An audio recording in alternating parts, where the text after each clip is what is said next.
Carol Roy, Chair. We are going to start off with agenda adjustments and correspondence. Do we have any agenda adjustments tonight? I think, Jess, you have one? I did. I wanted to add a item to discussion. Just we've had some questions from the public about how does the school board communicate with the public? What is the right way for the public to communicate with the school board?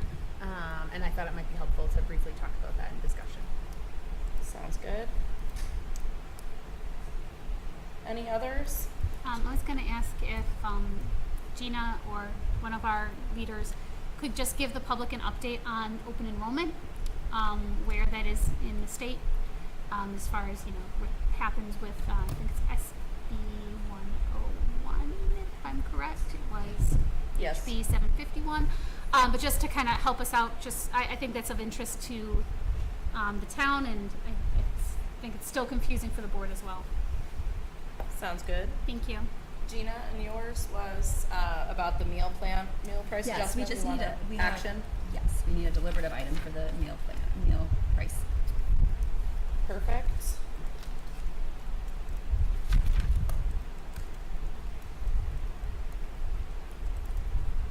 Got it. And then I'm actually going to add one about the committee appointments for the unit. So you're adding into discussion because we have a deliberative? Correct. Does that work, or do we even need it? Can we just do it in deliberative? There's nothing really to discuss. It's here's what they I are. think we can vote. Yeah, go for it. All right, sounds good. Sounds great. And do we have correspondence today? We have none. Okay. Moving on to the consent agenda, copy Okay. of which is attached to Yeah, our so packet.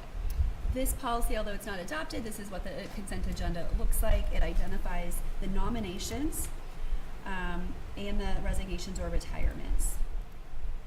And so the purpose of the consent agenda is you have access to the information, and the board would then act on the consent agenda holistically. So one motion. Oh, versus individual motions. Correct. Okay. And so to be clear, the consent agenda is specifically only regarding nominations, Resignations, retirements. Correct. Thank you.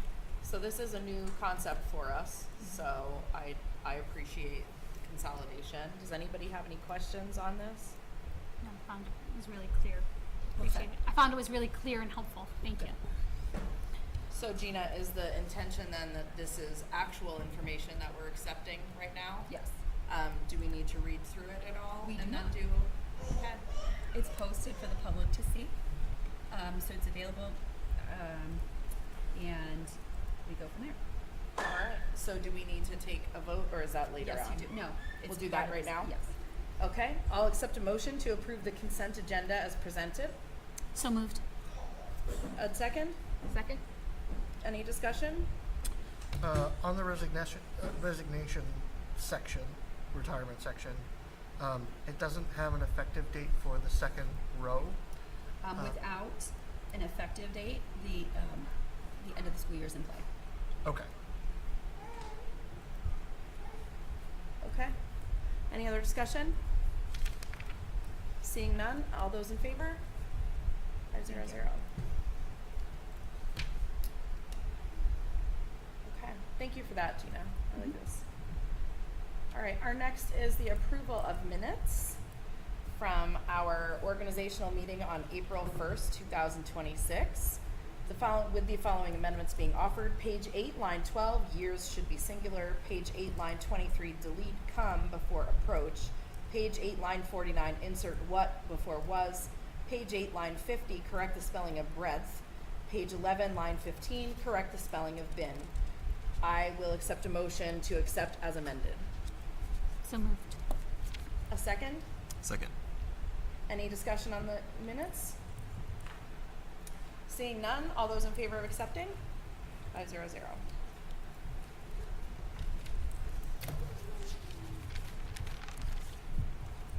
Too many pieces of paper. We also had a non-public that night, so we do need to accept those minutes. I will accept a motion to accept as presented the non-public minutes from April 1st, 2026. So moved? A second? Second. Any discussion on those? Seeing none, all those in favor? 500. I am now declaring public input open. It's 6:08. We said it would open at 6:15, so we will probably keep it open until at least 6:45 in case others show. We do have a couple members of the public today. Either of you have anything to say at this time? No, I just came because Ann suggested this is a good way to start getting involved with the school board and if there's any help I can give for the expansion project here. So, Love it. Yep. Love it. And we love baby noises, so that's totally welcome and fun. Yeah, she's a noisy worker. Express her voice as a citizen. That's right. Exactly. Perfect. Well, welcome both of you. All three of you, actually. Thank you so much.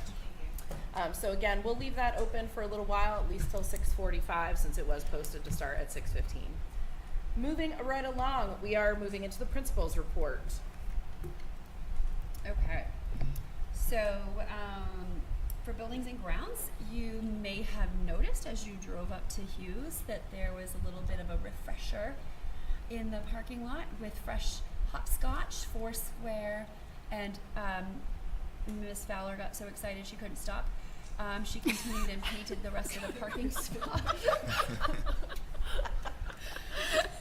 So that was a great break from computer screens over April break for Miss Fowler. But we experienced some fire prevention visits this week at HPS.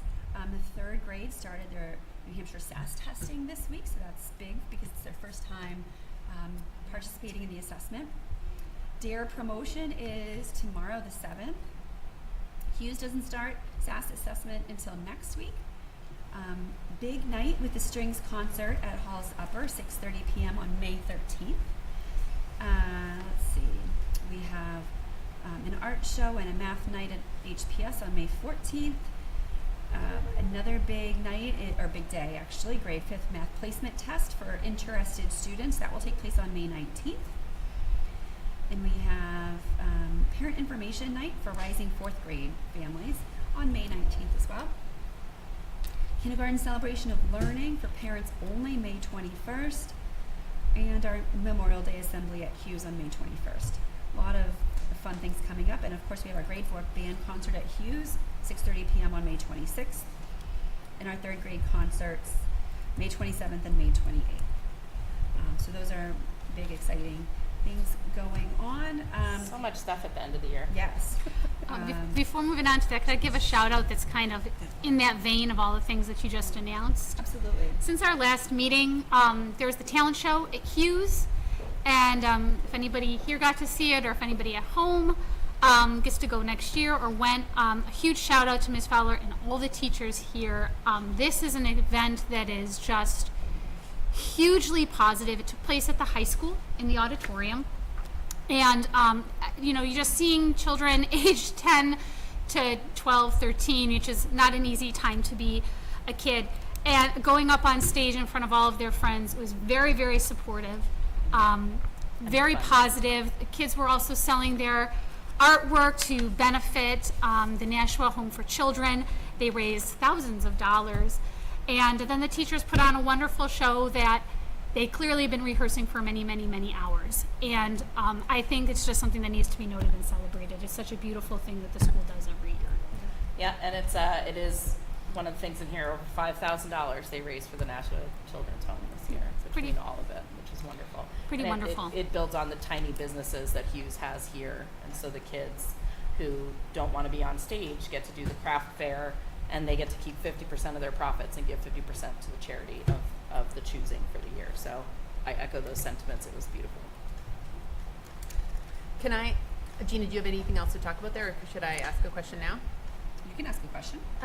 In looking at the enrollment reports, the document that is specifically just our enrollment breakout shows that our numbers are the same, but at the bottom of the board report, the enrollment snapshot shows that we're +2 with 1 added to pre-K. And so I just wanted to check in about that discrepancy and see what if you know.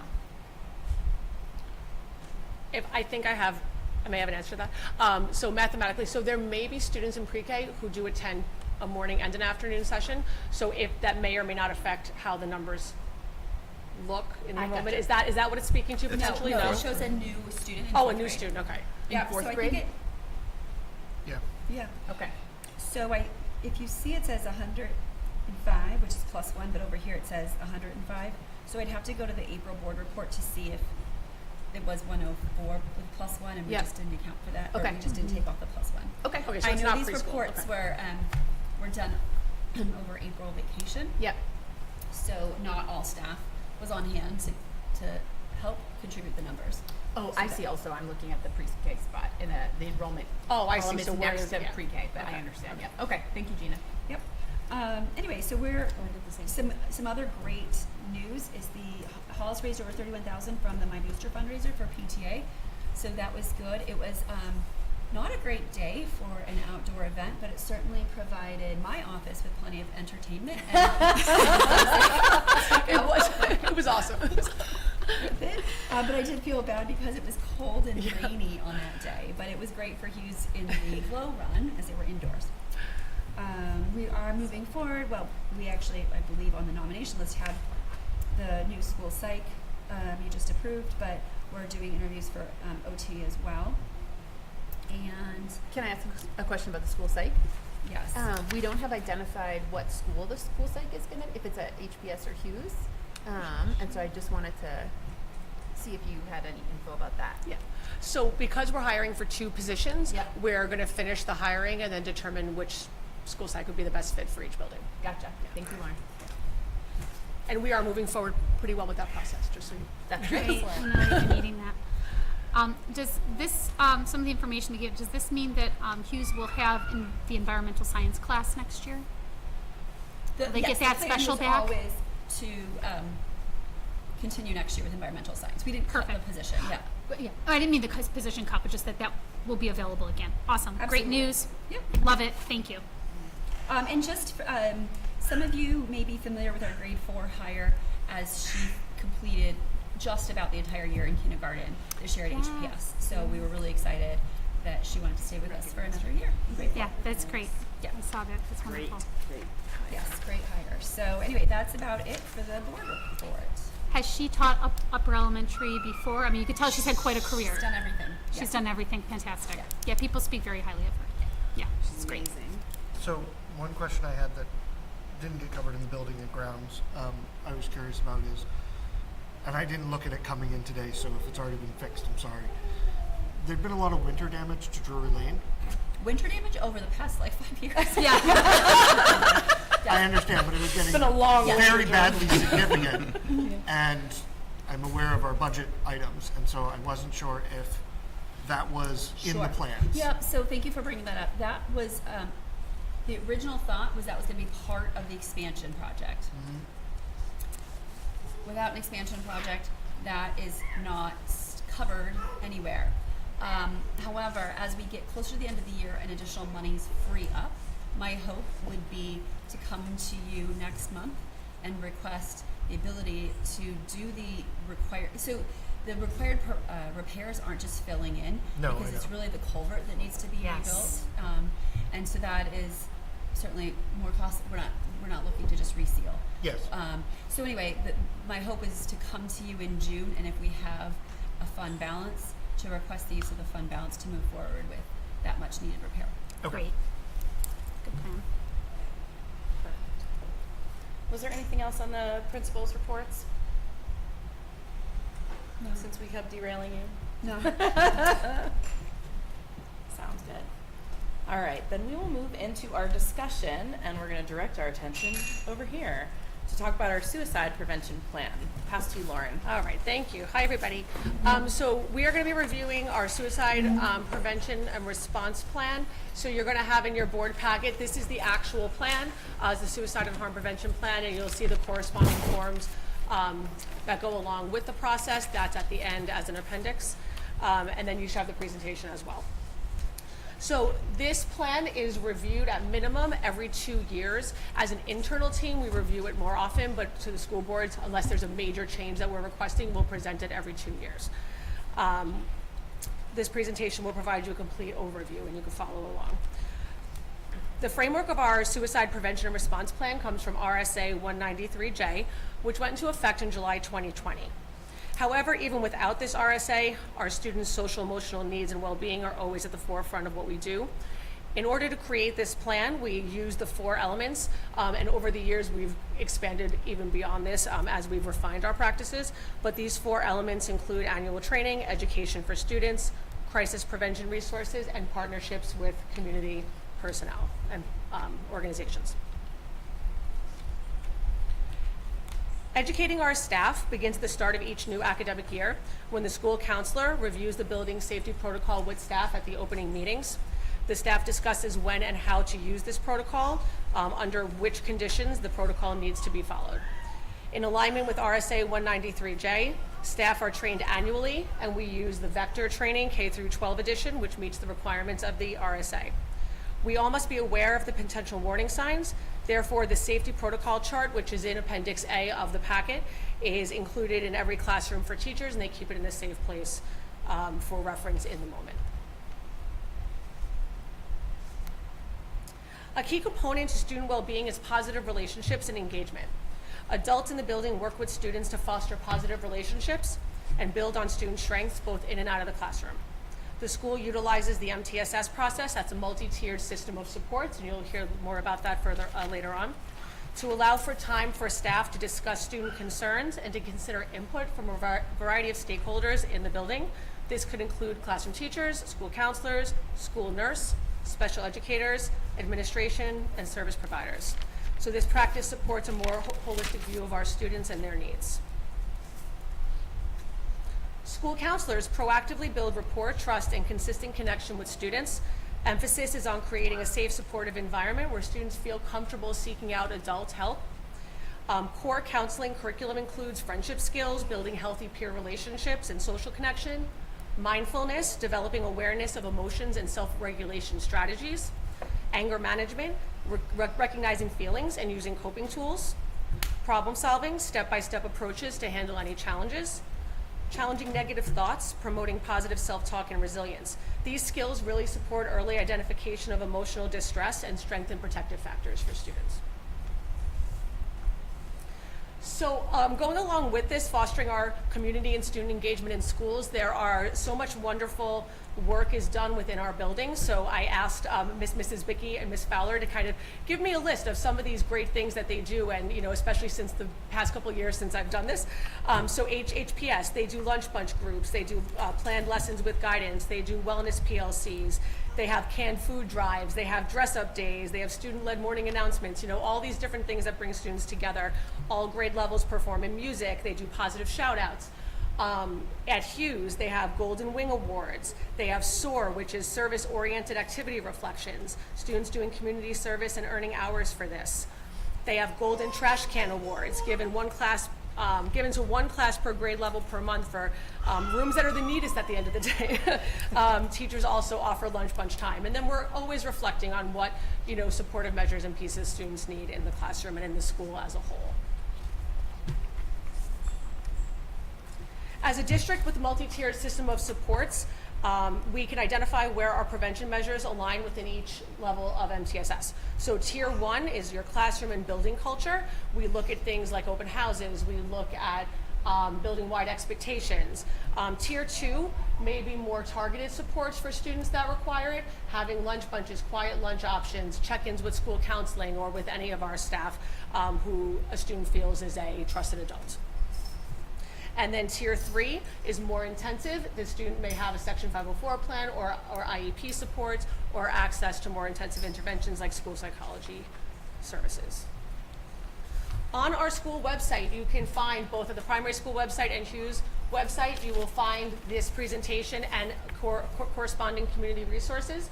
If you go to the webpage for the school and click on school counseling, you will then see HPS and Hughes. You will see the school counselor's contact information, which is also on the plan, and then you will see the suicide prevention plan as well as resources in the community. This next piece is the process in itself. So I'm going to briefly summarize what is in more detail in your packet.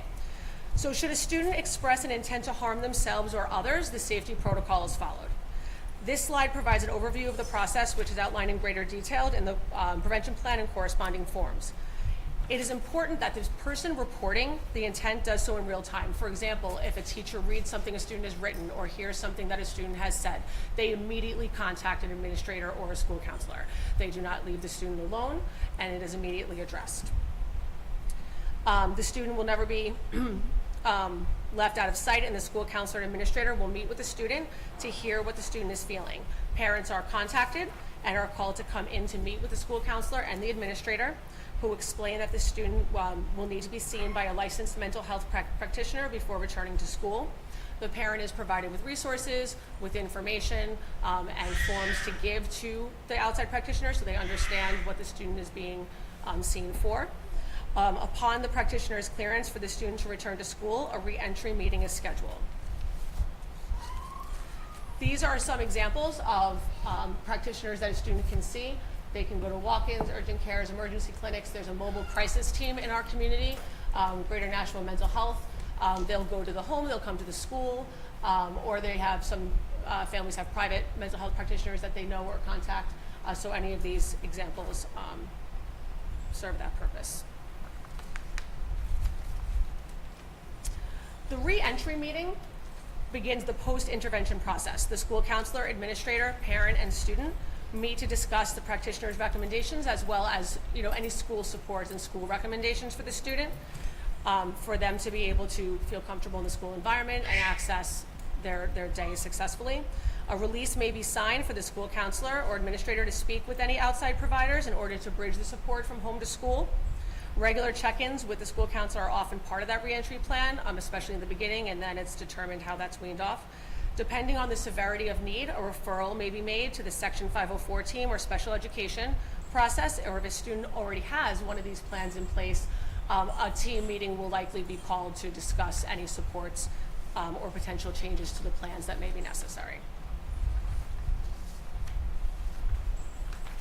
We want every student to feel safe and supported and known by adults in school. This work really starts with the relationships that our staff form with students every single day and the proactive skills that we try to teach students to be able to help them navigate challenges. At the same time, we want to be clear that every concern is taken seriously.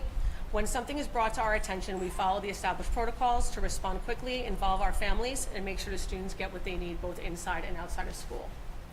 This is truly a collaborative effort. It involves our staff, our families, and our community organizations and partnerships. This is something, like I said, that we review internally more often, and we, as the internal staff of school counseling, school psychologists, et cetera, will also meet multiple points throughout the year. Most importantly, we want everyone to know that every concern is addressed. We follow up, we stay connected, and we continue supporting students as we transition them back into the school environment. It's ongoing work. We appreciate your support, and I'm happy to take any questions that you may have. Lauren, I really appreciate this policy and the plan, and it's so thorough, and I appreciate that it is has an equal eye towards how do we proactively create an environment for kids where this isn't an issue, right? That feels so important, and then also if this is an issue, how do we address it? So I really appreciate that it also has the Thank you. proactive lens. I have two questions. Sure. One is, I know that Greater Nashville Mental Health is unfortunately understaffed and underfunded. Yes. And I am wondering if you have any, I don't know if we've had to use this over the last school year, but I just was wondering if you have any sense of, is their response time actually an hour? Do you know? It's very quick, especially Okay. if they're coming from a school environment. We have been seeing a great response time. Okay. The mobile support unit has been excellent. We also have a list of surrounding practitioners that we can give families that are often have a good response time to within 24 hours. Okay. So, and then worst case scenario, going to an urgent care or the emergency room, that's always kind of like last case scenario, but that is a possibility as well if it is an urgent. Okay, that's great. I'm very glad. That's great to hear. Yeah, and Greater Nashua, I'm going to say it does ebb and flow, Sure. but we've been, again, I'll knock on anything that's wood. We've been very fortunate to have been able to have people be seen. Yep. Okay, that's good. And then my one other question is that one of the major risk factors for suicidality is impulsivity, and that that makes it more likely that a person might act on something in a moment if they are impulsive versus not. And obviously when people are younger and kids are more likely to be impulsive. And I just didn't see that specifically identified. And I don't know if that's part of the vector training or if there's something there that we should bring a little more attention to, because that is a particular risk factor for kids? Yes, and so it's a complicated piece because there is a lot of research with the expressing the suicide intentionality and the actual action and when that action is taken. So there's a lot of research that there may be impulsivity, but there may be more impulsivity in speaking it or expressing it versus the actual action of it. So it is involved in the training. It is something that we've discussed, and that's part of the reason why we don't do all of the risk assessment with students, and we do have them sent out to be seen, is because we will gather the preliminary information and we'll make sure that there's, we will ask if there is any plan, is anything on you, what have you thought of, etc. But all that information does go to a clinician, and that's why there is that double layer to that piece of the puzzle. So we're able to kind of assess what do we need to know right there in that moment while the child's in school, while we have them in front of us, and then we know that level of urgency when we speak to the parents. Okay, that's great. Thank you so much. Lauren, your work on this is really obvious. I've looked at the previous suicide prevention plan, as you know, really closely, and things are very much clearer now for everybody involved, and I just thank you. Yeah, Because no, clearly thank you. it's I a lot of appreciate work. I mean, I think even retyping of things and so forth, everything you can read it better. So, truly. Thank you, I appreciate that. So yeah, and it was nice having this presentation. I don't recall having a presentation like this in the past. I think it's really important, not just for us, but for anybody who's interested. So thank you. It was very Of thorough. course, thank you, appreciate it. I think you're Awesome, all set. thank you, everybody. Thank you. Thanks, Lauren. That one's always a heavy one, but we're so glad the work is being done. Especially the prevention Especially place. Yeah. Yeah. All right, so our next item here on the agenda is our revenue and expense report for the school district. That's quite the switch in topics. I know, I was like, to work on that agenda big order next time. I was trying to come up with something and it's blank. All right, looking at our revenue expense, it's really similar to last month, a little bit more positive, I suppose. We still have a fund balance in regular education that's due to unfilled positions. Those unfilled positions, though, had to be filled, and so they were filled with contractors. So the next line is $357,000 in the negative, and that covers our school psych contracted services and our, I think, are we at 2 contracted paras now? Here in We Hollis? might be at 2 as of the past month. Yeah. But anyway, and then some student programming shifts. Is that because we've had to add paras, or have we unfortunately lost some and not, or having trouble filling positions? It was a quick replacement that had to happen. Got you. Okay. All right. Thank you. So we have unfilled position in the support staff, same concept there. Our SAU board and SAU assessment, that's the contingency fund that we don't have encumbered because we have no intention to use that, unless you would like to use a contingency fund for Drury Lane. Anyway, moving on. Just dropping it in. The culminating drop. Yeah. And then, we hit facilities and that snow removal, I'm hoping we're over the snow removal hump. But due to snow removal services, utilities, and an issue with the boiler up here that we managed to handle a few months ago, we're a little bit in the negative at almost 75,000. Transportation, shockingly, we have savings in both regular ed and special ed transportation costs. And then down in the benefits, we're in the positive because we didn't fill positions. That means we're not paying the benefits on those positions. We're paying them indirectly through contracts, but they're just funded out of different lines. And we currently have a balance of 14,000 in the HPS warrant. However, that we're waiting for a final bill, so that will Yeah. drop to Like about 400 0. or something. Anyway, that leaves us all together between revenues and expenses, 146,142 for expenses, with a revenue balance of 96,000, leaving us a total unreserved balance of 242,557. 125,000 of that is slated to shift to the maintenance trust based on the warrant article that was approved. 23,970 is slated to be shifted to the SAU building trust. We still have not identified a retained fund balance. That's typically what I come to you right after the audit and ask for a particular amount. Last year, you approved 284,000 to be retained from the fund balance. This year, it'll be based on what we have left. Is that what we met in July about last year? No, that was Last something July, we met to authorize the expenditure from the retained fund balance. different. Okay. And then in our regularly scheduled meeting in September, you voted to retain funds, and that's what that 284 is. The yellow would be where you would see what I will likely be proposing. You'll probably see that next month. Great. But anyway, so that brings our total reductions of 148,970. And so right now we're looking at a fund balance of 93,587. So at this point in the year, we're closing out all final purchases, and then we're gonna release encumbered funds. We're gonna get a much better idea as to what our fund balance will be in our June meeting.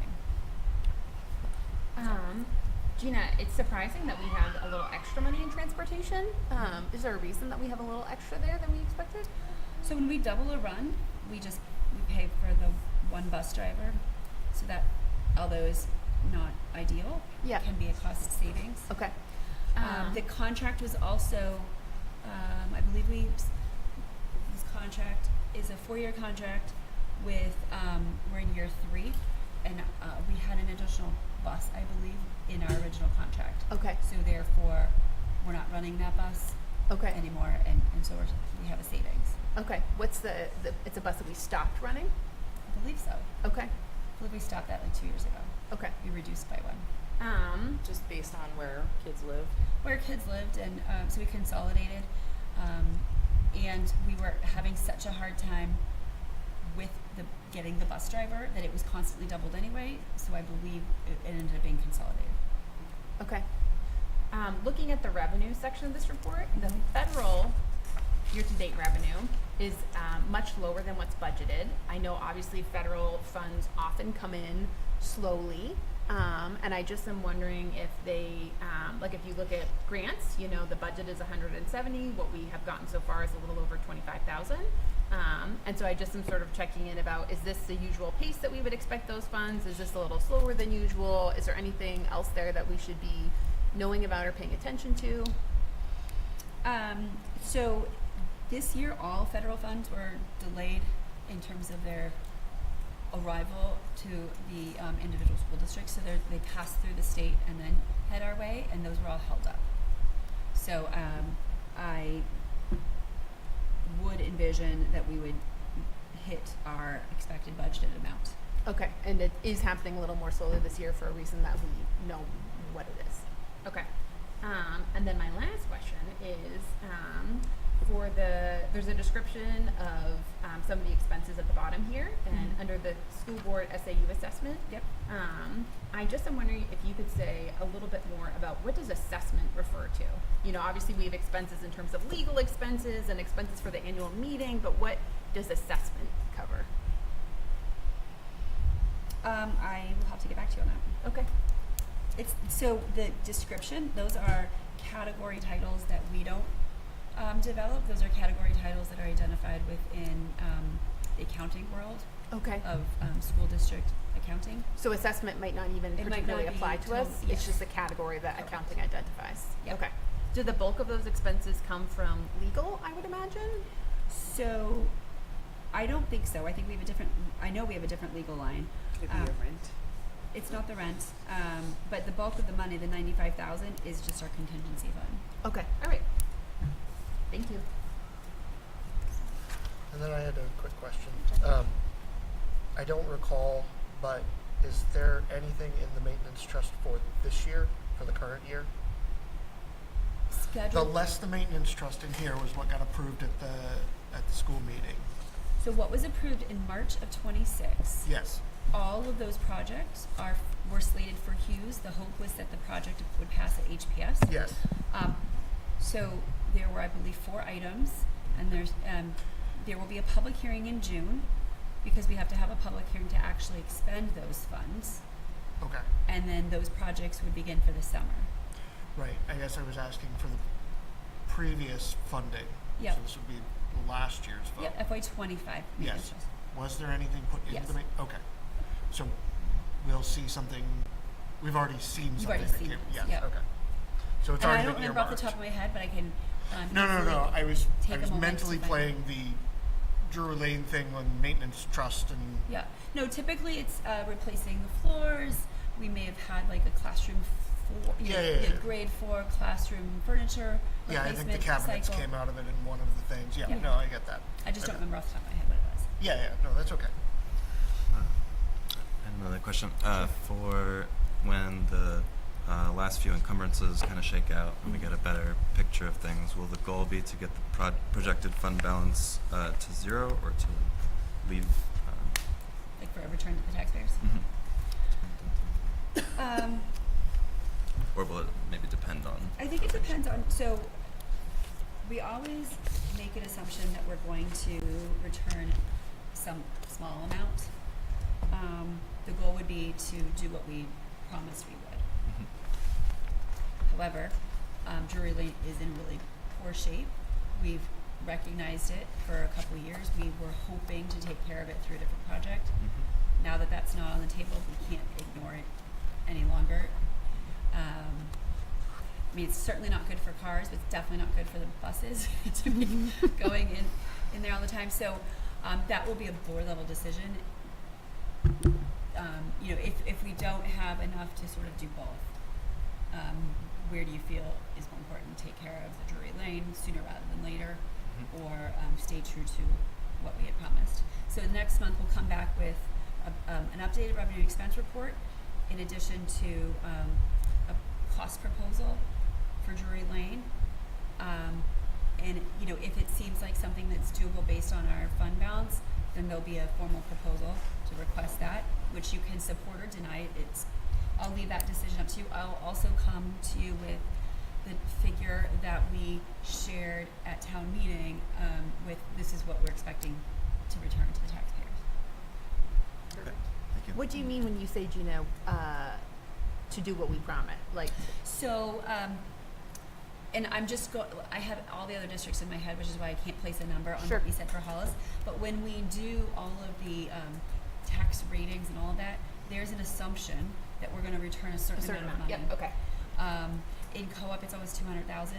This year we upped it based on an item that we had encumbered that we weren't going to spend, so we promised more than that. We promised 500,000 minimum to return. We always account for something. I just don't remember what that specific figure was, so I'd rather come back in June Yep. and tell you that exact dollar amount. It could very well have been zero because we were struggling all year financially, and so we could have said we're expecting, to have no dollars, and then that's a different conversation. I suppose. Yep. Okay. Any other conversation about revenue and expense reports? All right, good combo. Our next up is the meal price adjustment memo. Okay, so every year, one of the things that our food service director has to do is evaluate the food service program. And, food service is always on that revenue and expense report, and it's kind of weird because it comes in and it comes out, and they're actually separate accounts. It's not really part of our budget at all. And so we have to make sure that we are not losing money in food service. So we had a positive fund balance at the end of FY25, so we are not required to increase school lunch prices. And since lunch prices were raised in 24-25, we're saying we're not going to increase them for 26-27. However, breakfast prices have not increased since the 22-23 school year. And during that time, food costs, regulatory requirements, and staffing costs have all risen. So for these reasons, we're recommending increasing the price of breakfast from $1.75 to $2. Okay. We will be taking this up in deliberation so we can have conversation on it at that point. Okay. All right, next discussion point is the enrollment committee. Okay, well, so we talked about last month, the enrollment committee needs to be reauthorized. So I'll be asking for that this evening, but I'm not only asking for authorization of the enrollment committee, but to kind of redefine it. So 2 years ago, then Superintendent Andrew Corey and I put together the mission and charge for the enrollment committee, and at the time, the mission was to study the increasing enrollment. We'd already, as a board, determined it was a trend and not a bubble, and to analyze the effects of that increased enrollment, identify problems, come up with potential solutions, explore potential solutions, looking at space constraints, financial impact, staffing, and recommendations in the light of a potential renovation or expansion. So I've since our last meeting met with Mrs. Vicky to discuss this. I also met with Ms. Berkzog, and we all agreed that this problem which we've discussed before, naming it the enrollment committee was appropriate at the time because that's what we were studying. It has caused confusion. We also have, because, I had someone, for example, I had a couple parents email me one summer because they wanted to enroll their children in the school. And it was like, hi, that's not me, actually. And it's understandable why that was confusing. And also, we accomplished many of those goals already. We have studied enrollment. We have looked at data. We have identified problems, and we have explored possible solutions. I'm not saying that we're done with that, but there's more to do now. So some of the soft copy didn't make it into your agenda packets, so I have hard copies for everyone, and I handled it much like we handle policy when with the same the strike through of what we are changing and underlining, striking, I guess, and underlining what's being added or modified. I guess right now, because this didn't make it into the agenda packet, I guess I have to ask you, Gina, can we discuss this now because they're getting it now, but since it's not a policy? Okay, so should we just give everybody a few minutes to just read through it and then talk about the revised mission and charge? My question is actually, does it have to be read into the record so that people at home know what we're I'm discussing? gonna post it Okay. right now. And I'll summarize when you're all done reading.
Thank you.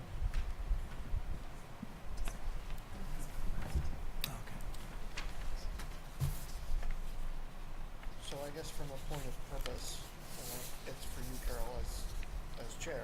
Yeah. This is part of the report, no problem. Discussion of this should be delayed until we discuss establishing the enrollment permit or reauthorizing, because we're going to go to deliberative for that, right? Yeah, I think that's fine. That's fine, and then it's all contained at the same time we're gonna actually be taking an action. Yeah. Does that work for you guys? Fine. Yeah. Perfect. So And kind of can looks you- there. Can you send it to me so I can post it? Oh, you can't find the, No. okay. Should we read it into the record? It'll be attached to Okay, just wanted to make sure. Okay. So I guess in initial, okay, it is shared with you. I'll go ahead and I'll copy the link and send it to you in an email, Gina. Or just tell me what it's called. It is called, well, it's still called Enrollment Committee Charge because it's working from the original document. And while they're working on that, I want to take the opportunity to close public input at 6:40 p.m. and we have not had any new members of the public enter and ready to speak. Thank you. As we'll be discussing this later, I guess what also the enrollment committee can report is that in June you can expect that Mrs. Bickey is going to make a presentation to the board, and this is of course for the benefit of the board but also for that town, of how she is planning to negotiate the situation she is now in. So in lieu of the fact that the bond was not passed, she has to now change the way she is going to work with her current space, because there were several things that we did and was understood as it was going to be on a temporary basis. So for example, when we moved the library to the classroom that it's currently in, we told parents at that June 2024 meeting, this is going to be temporary. When the preschool was put in the hallway, this is going to be temporary. When our case managers were put into a tiny office that is and specialists too small for them, it was going to be temporary, as was our administrators in a copy room / walkthrough. So those things we, believe many which are no longer acceptable. So how she is trying to make that work. So we will hear her plan in June, and the intent is when that plan is shared and provided, what we hope to be called, and you can give your input on this, the Primary School Building Expansion Committee meets in June, we could then provide feedback to Mrs. Isbicki on that plan, because she'll have time, if she wants to accept recommendations, to implement those before the school year. So that is a rough plan, provided we are reauthorized with the current purpose. That's proposed. Excellent. Thank you, Anne. Just reading through it, it's good work. I'm gonna post it. So again, we will deliberate that in just a moment. Moving on, now that we had some agenda adjustments, the next thing on our discussion point is school board communication, or communication with the school board. Yeah, Better so way to put that. we've had a few parents reach out, a few community members reach out, especially since the town meeting and the Hollis School Board's public meeting about how does the school board communicate with the public, and how can the public communicate with the school board. We've had some folks say, I'd like to be supportive. Are there ways for me to be supportive? And so we thought it might be helpful to have a more broad conversation about that. Carol, please jump in here, and of course everyone else, right? But I think that one thing that's helpful to clarify for folks is that the school board is pretty limited in the ways that we are able to communicate online. There is a law regarding what's called electioneering, which means that the school board is not allowed to post anything online that could be perceived as attempting to influence the outcome of elections. And so really that means, as a school board, the only thing that we have been told by our lawyers that we are allowed to post online is our agenda and minutes. Folks as individual members of the school board are allowed to post their opinions, on social media. But as a school board, we're really not able to do so. And it can be very limiting in how we get information to the public. Obviously, I think a lot of us get a lot of our information online these days and on social media. It is a thing that we are very actively aware of and think about pretty regularly, like how can we connect and communicate. Over time, during my time on the board, but also prior to my time on the board, I think people have tried different things, bringing flyers to different parts of town, and I think that was found to not be really effective. I remember Andy Corey saying that they would bring, 50 flyers to the library, and then at the next month when they went to bring the next batch of flyers, there were still the same 50. And it's just not particularly a way that was an effective communication strategy. I think also, there are, of course, like school social media accounts, but I don't know that they are communicating the purposes of the board, or that they should be. And so it is a thing that we are aware of. We also are pretty constrained in how we can communicate. And one thing to point out is something that, if someone emails the entire board, we cannot reply all. So usually one of us will reply and then notify everybody else that we've replied directly to the person. because that is considered like an unauthorized meeting if we are all on an email thread together. So we can certainly receive, so continue to message us, but And you can CC every member of the board. Yes, It is you can okay to CC send us. an email with everyone on there. we can't reply with everyone on there. So Yeah. if it looks like we've taken people off, that's why. But that's something that people were like, well, why am I not hearing back from this person or that? Or why aren't you all still part of the conversation? And that's part of it. So we just wanted to make that clear, especially because that's happened a lot in recent days. I think it's important also for the town to hear, if anyone's listening, how we have reached out. We have worked actively with Positively Hollis. We work regularly with Hollis Brookline Online. And I believe, Gina, correct me if I'm wrong, about even our public hearings and public notices go to Hollis Brookline Online and the Union Leader, is that Union it? Leader, yep. Union Leader as well. And now, and kudos to you, we haven't had a chance to talk about this publicly, but I mean, for as long as I've been on the board, there's been talk about like, hey, you can just sign up to get agenda and minutes from the town and send to your inbox. When are we going to get that? We have it now. And it's relatively new. It was up as a pop-up on the school websites for a while. It's not in the pop-up now, but it still can be done. You just go to the SAU website. Which is sau41.org. Yep, and you can sign up, and maybe we can put this in the minutes, a link to the page to sign up. It's underneath policy. You can sign up to have the agendas and minutes of any of the SAU 41 districts sent directly to your inbox now. This has been new within the last 3 months, I believe. I've signed up for it with the co-op because I don't always get to go to those. Clearly, I get for this one. And it works, and it's very helpful. So I would encourage anybody in town, whether you have children in the school or not, to do that. And also because we present at the Hollis Budget Committee, we have a representative who's always there. A lot of things that are going on with the school budgetarily, if you are following the budget committee and getting those agendas and minutes from the town website, you will hear about what's happening at the school because the school reports every single time, and that's twice a month. Folks are also welcome to attend, I mean, of course, these meetings, but also you're welcome to attend our subcommittees. Yeah, You're they're not open to the allowed public. to participate, right, because you haven't been elected, to be a representative of the town and be participating in making changes. In the same way that folks aren't, when they attend meetings, right, can't engage in the deliberative session because, unless you're elected, you don't get to actually be making or appointed, like our superintendent. But you are always welcome to attend any of those meetings, like the policy meeting or the wellness committee. And I think it's maybe a little bit different for the enrollment committee in that folks are I don't know if there's maybe a more active back and forth conversation in that. I've never had more than one guest at a time. Actually, no, once I've had two. We always just included them in our circle, but who knows how things might change depending on what kind of an audience we have, because obviously we always have a packed agenda, and I stick to my time limits. Yeah. So. Yeah, great add to the agenda. I think it's always a good reminder, especially as things change and with all of the activity that we've got going on. We had so much outreach, whatever we want to call it Sounds good. today, with everything with the HPS expansion project, that wanted to make sure people knew why other things were not happening. And we want to connect more, and it is, right, we do. are Yes. limited and are trying to figure out how to do that and have some real legal limitations in how we're able to. And it is noteworthy.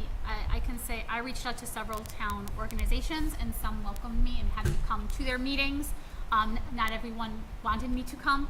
I will continue to reach out, but also, like, any of us can be invited to a meeting where, it's up to the individual whether or not they come, to talk to any group in town. I can say personally I'm happy to do so.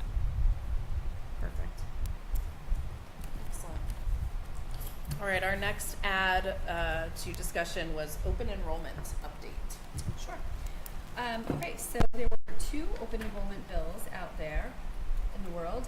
SB 101 was tabled in the House, I believe April 23rd, 2026. That doesn't mean it can't be taken off of the table, but it was tabled. So that was some news that added stability. However, we do have HB 751, which started out as an outpatient substance use disorder treatment facility bill where a non-germane amendment was added. that authorize parents to enroll their children in any public school. That one, we're waiting for the committee of conference to be scheduled. So that is the May 14th deadline to act on crossover bills. So this was so it's crossed over to the Senate, and to deal with some of the discrepancies in the bills, there needs to be a committee of conference. So that's where we're at. So we're Not still out of the unsure. woods. We're not out of the woods. We're still unsure. We aren't out of the woods, but should something be passed, this would not go into effect though until FY '27, I would imagine. Is that correct? So it depends on how the bills are worded. Many of them say like July 1. So this could Of impact the us. current year, so it is possible. But it is FY '27, July 1. Oh, that's right, we are. Oh my Yeah. gosh, that's right. Sorry, I meant FY '28. Yeah. So it totally No, depends on the how years are just going how by. it's written. Got you. So it could be this school year. Yep. So Okay. Thank we'll you. just sit and wait. Gina, if Yeah. that does pass, we passed policy. So then what we passed is null and void, You mean the warrant article? the warrant Correct. article. Yep. Yeah. So the warrant article sort of protects us if nothing happens at the state level in terms of state law amendments. Then that protects us from what's currently in place. Yeah. We would allow one student in K through 6, and no students would be authorized to leave on our dime, if you will. And so if there were new legislation, Mhm. we would need a new warrant article? No, if there was new legislation that would apply to the state, and we would have to follow the state law. Okay. Right, okay. And my recollection from previous discussions around similar proposals is that there's no mechanism at present to make sure that New Hollis residents have slots if this full open enrollment thing happened. So, I can speak to lots of what ifs, but there's constant amendments and discussion, so It would depend on the finalized. it totally wording. depends on the final language. Yeah.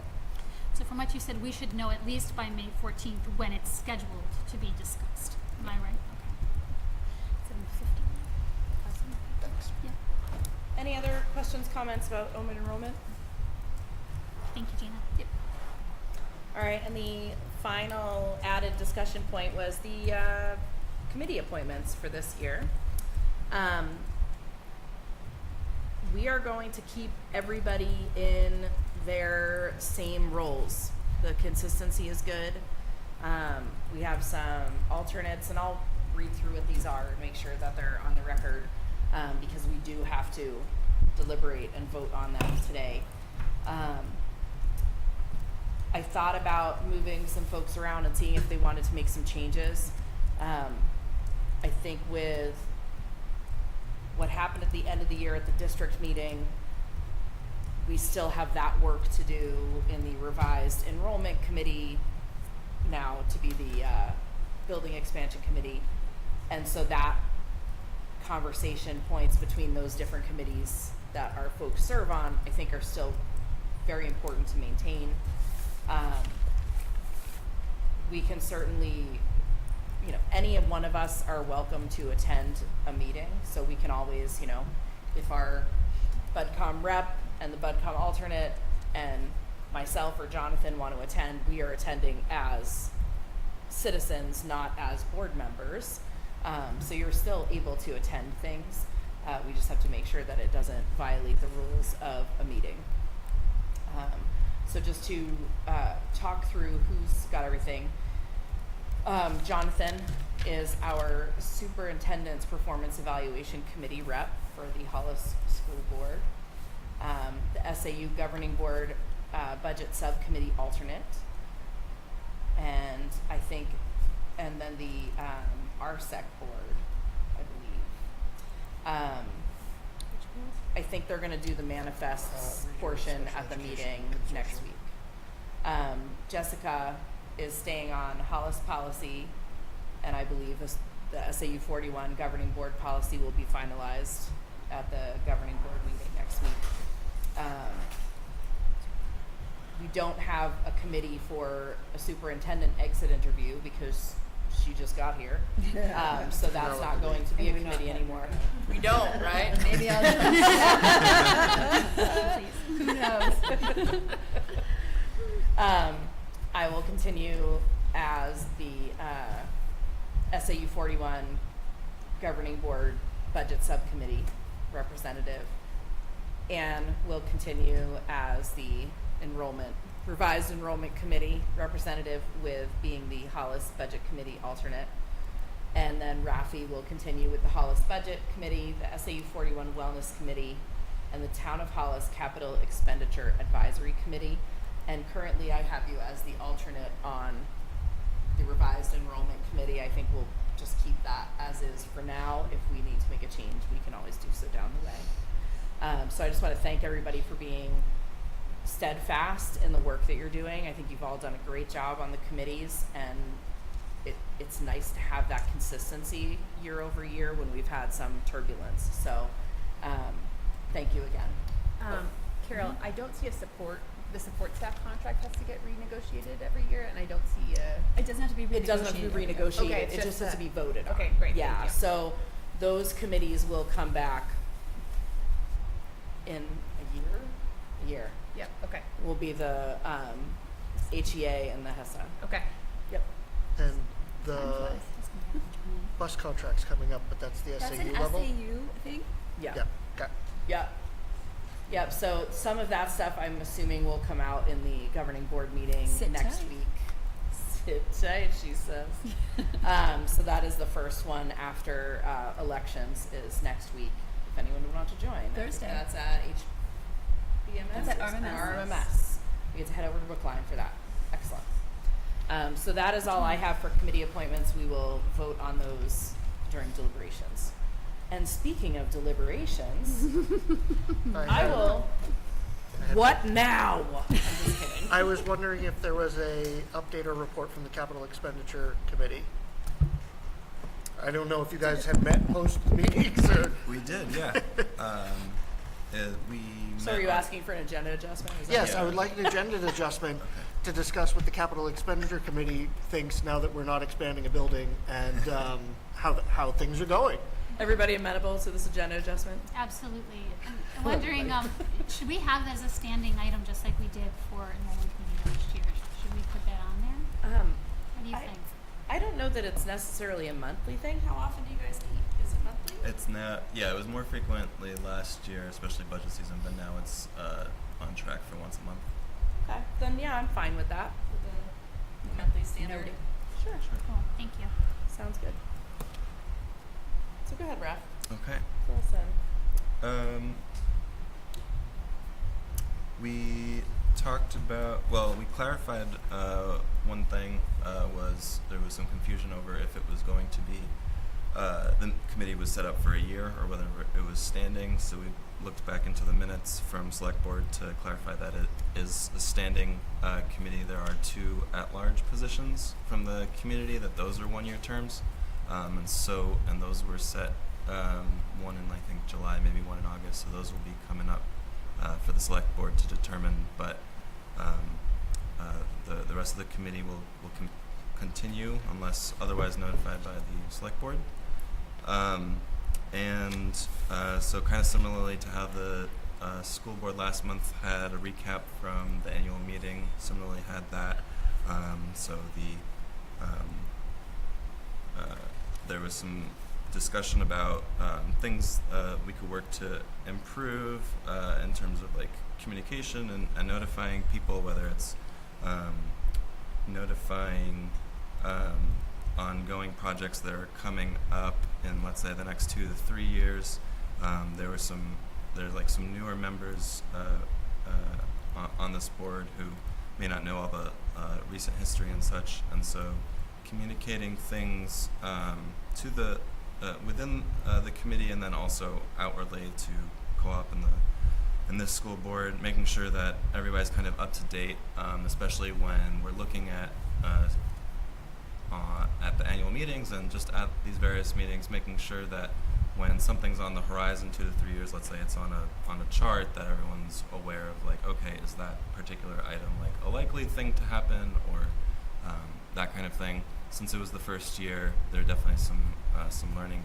There's a learning curve there to figure out those kinds of details.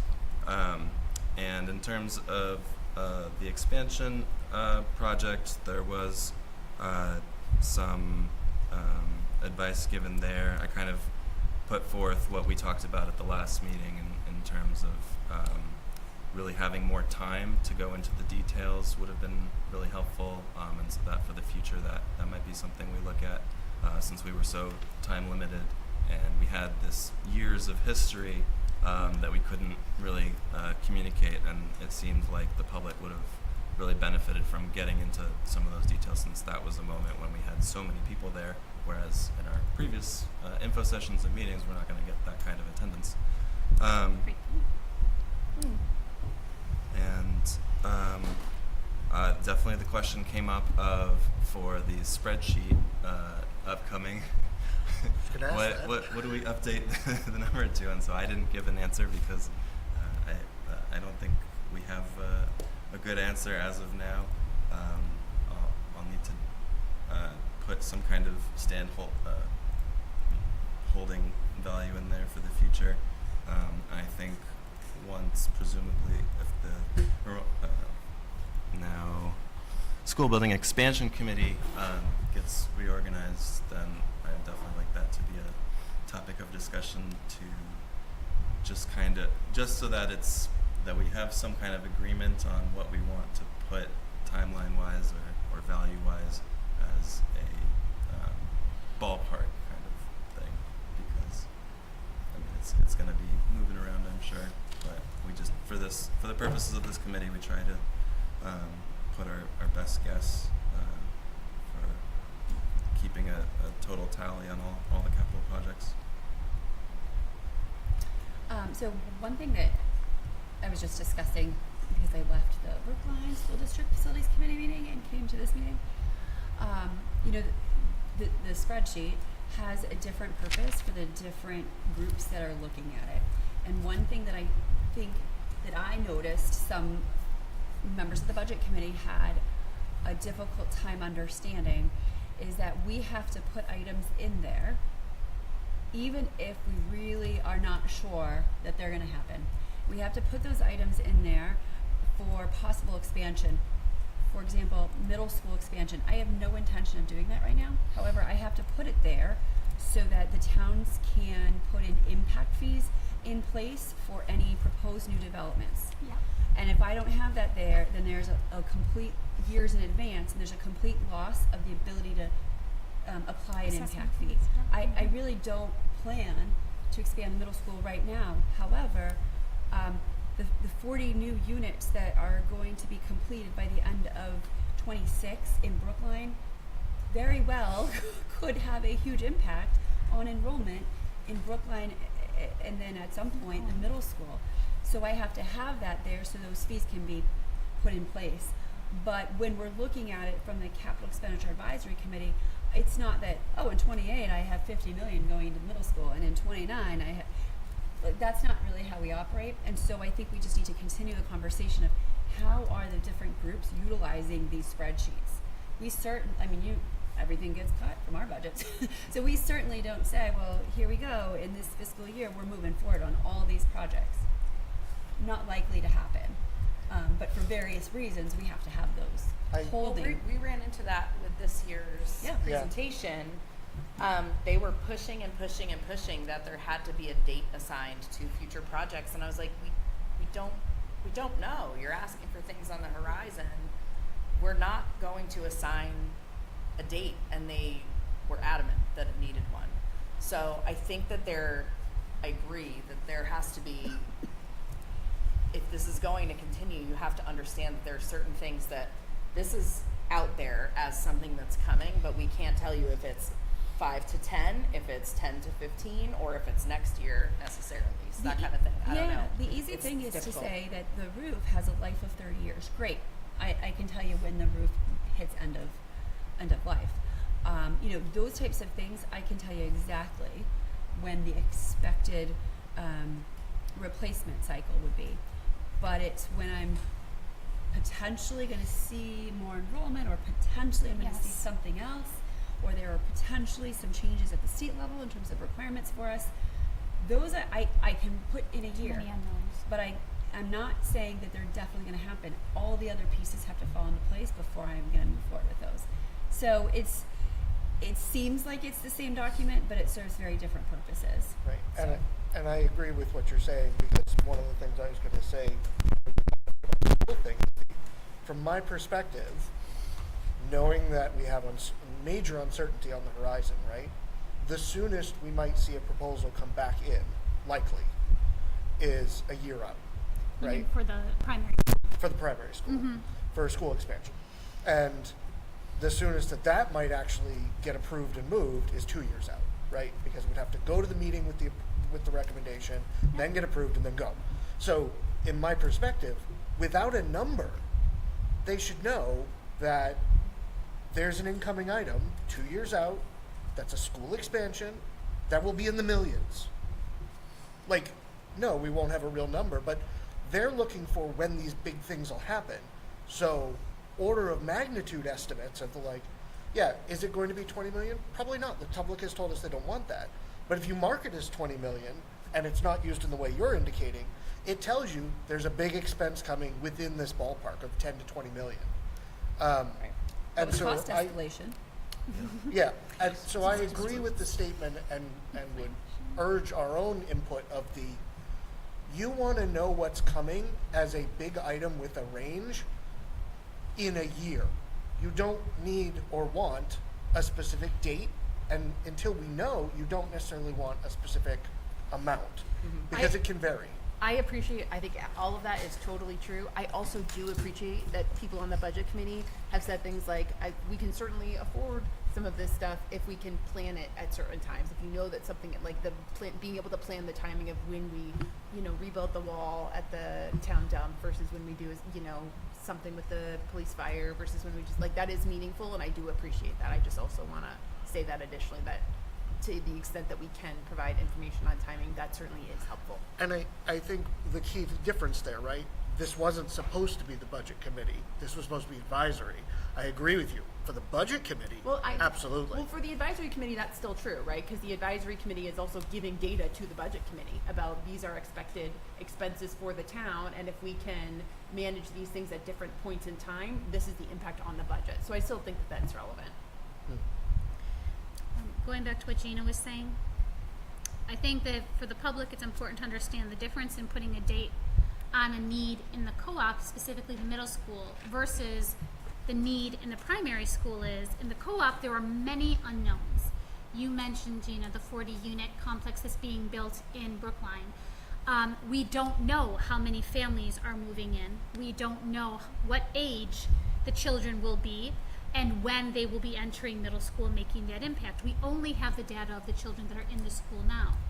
In contrast, we currently are at capacity, I would say, in my opinion, I guess, overcapacity at the primary school, as evidenced by preschool in the hallway, case managers trying to educate children in an office, and administrators in copy rooms, and professionals with master's degrees in utility closets, in a library, in a classroom. That is very different than what could potentially happen in the middle school that we don't know. So that is why it's so hard to put a date on the middle school and to know what will happen there, because we still have these unknowns, because we're also converging from another town. So while Hollis is expanding in ways that we have already determined from our meetings with the town planner and his consultant, it's just very difficult to see that, but we're already in that situation with the primary school. I think it's also noteworthy for the town, so you mentioned that you've talked about communication. Not everybody may know that just like budget committee, select committee, and other town committees, you can go to the town website, go under notify me, and you can sign up to get agendas and minutes from the capital advisory expenditures committee, just like any of those others, so you can know the work that that group of people is doing. And I highly encourage everyone to do that. Absolutely. So, just a few things to add on. So I think those are some very helpful examples, especially the middle school expansion. I think having something I'll bring back to the committee is definitely having for the future spreadsheets, some way to clarify certainty for a certain project when it is a roof, where it's like, okay, this we know, and then when something has high uncertainty, that we still want it on there in some way, but indicating that the certainty is very low, then we can know, okay, it can be both from a time and money perspective, we can indicate that certainty is low. That I think the real value in something like this is just keeping things on the radar, so that when they do actually become a more real thing, that the taxpayers are aware of them and it doesn't catch them by surprise. As an example from the town, something that was kind of on the radar for a long time, but then suddenly became a lot more urgent, was the transfer station wall, where that caught a lot of people by surprise. And so I think ideally having as much of the information as we can in advance will just it'll just allow, right, and it's totally fine to have, you know, things with very high uncertainty, just noted. So thank you. Thank you, Rob.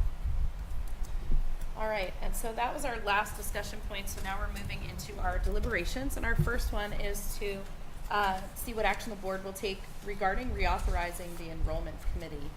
I will, now keep in mind, it's called the enrollment committee, that's how this is, but obviously Anne has presented to us the new version, a different charge for it.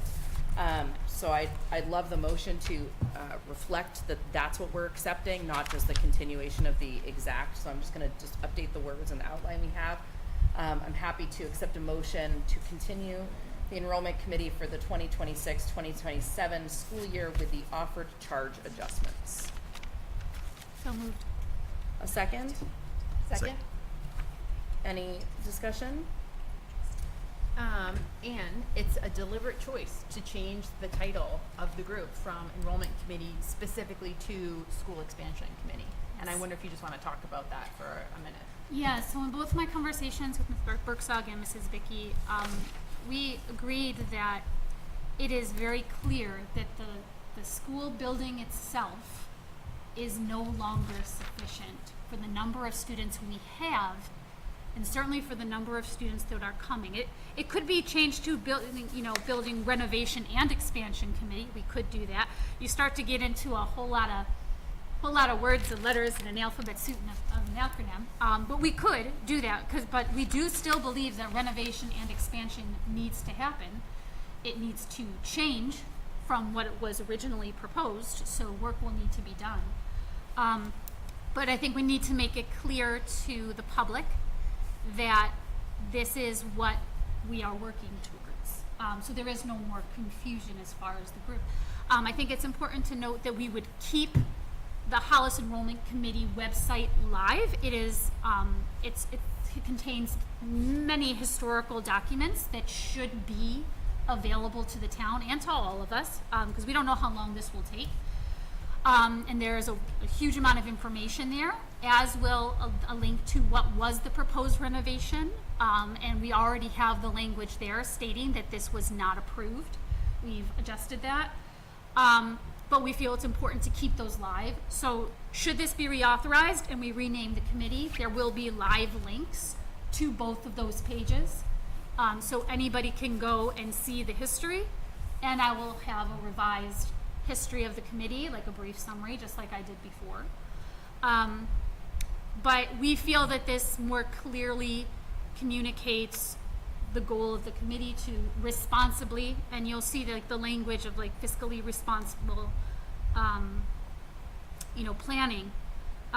Which we put in to read specifically what we wrote, developing a fiscally responsible plan for renovating and expanding the building to ensure a safe and effective learning environment for staff and students, and effective planning and decision making for the district's growth. It was also a deliberate choice to add safe and effective. We have discussed, the kinds of things that we need to focus on, and we were all in agreement.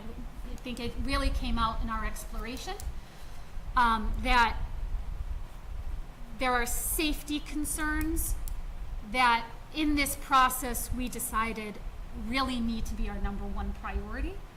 And that is part of this expansion and renovation, making sure we have a Department of Homeland Security approved level of standard for our entrance, making sure we have a fire lane, making sure kids are in classrooms, things like that, which are not happening right now. So that's part of it. So if you would like to adjust it to, you know, we're having a hard time with some finesse. You know, I know that like committees, people like to have fun names. If anybody wants to propose something different, I'm open to it, as long as it communicates the goal of renovation and expansion. Yeah, so it's fine we with had me. more success with bonds and leases that formed a word, H-SMART, H-STEP. So HPS Beck doesn't really flow so nicely. So if we want to change it, you know, we're open to that. Absolutely. I Wordsmith.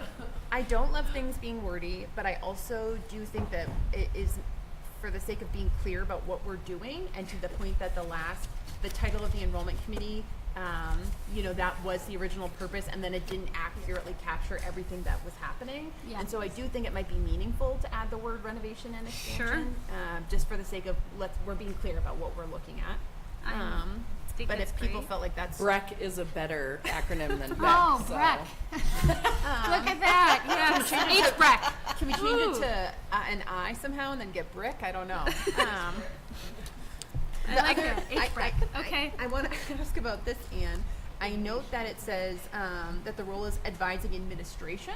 Yes. I certainly think that is very, I don't have any dispute there. Is it meaningful? Is it deliberately not done here, that we're not also talking about like communicating to the community, or do you feel like that's better captured somewhere else, or does that feel like that's not the role of BREC? It's catching on. Well, I think, you know, these are decisions as far as, you know, if you take a look at all of this, staffing and scheduling questions, that is the responsibility of administration, right? Navigating current space constraints, that is administration who has to do that. That's part of the job of the principal. It's not the job of the board or the town. Developing a fiscally responsible plan for renovating, expanding the building, I would say, you know, if I'm breaking this down, you're right. That is part of more board territory. So then maybe we could change the wording somewhere, maybe, and also, you know, because that's not advising administration on that. That's we're working together with administration on that. And I think that we could also wordsmith this some more to make it better. You know, once we're reauthorized too, if we feel like, I don't think there's a particular time that it can't be. I think we also could even come back to this in June if you wanted to. But I think it might be meaningful. I think it's great. I'm sorry. No, Yeah. I just think it might be also, I think maybe adding the note of also advising the board. And then I do think it's meaningful to have something in there about like communicating with the community. Because I think that is actually a lot of what you were doing on the enrollment was a committee as lot well. of what I You know was what doing. I mean? And so let's be clear that that's also part of the work that you're doing. So students and so somewhere in there in communicating these plans to the community, and Yeah. there's a lot of communicate and Yeah. we don't need to wordsmith it right to the now. town, to Yeah. the town. But Okay. yeah, do we want, so are you asking maybe to, did you say hold off until June to reauth? Well- Or you guys need to meet? No, I think we could still reauthorize. I'm wondering if, because it's the board that sets the mission in charge, not the committee, right? So, and the committee still needs to be formed, technically. So I would propose that we maybe reauthorize the committee, and is there a way we can word it so that we can still revise the mission in charge? Yeah. Can So- I ask a question though? This was saying to authorize it for the 26-27 school year, which doesn't start until July 1st. So isn't your committee technically still in effect until? No, the committee No. went into the March meeting. Yeah. But we could amend Okay, the so- motion to have it effective immediately. The work can start. I do think that the committee should get together. I also think that an important part of committee work is looking at this statement, and if there's feedback, Then we should change then it that at final time. version goes back to the board in June for approval Okay. of that. Well, there has been a lot of outreach from the community of people who want to be involved on the committee. if we were reauthorized tonight, I was going to announce, and also then email some of the people who reached out to me, to please attend the meeting in June to hear Mrs. Vicky's presentation, because I think that's incredibly important for anybody on the committee to do, and then start our work from there, because it's really hard to start any work if we don't know what she's planning to do at this point. And then we can go forward.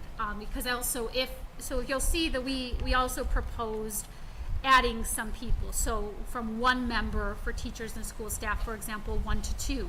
Because of course we have to get, people to volunteer to sign on. Instead of committee members 1, we put 1 to 2.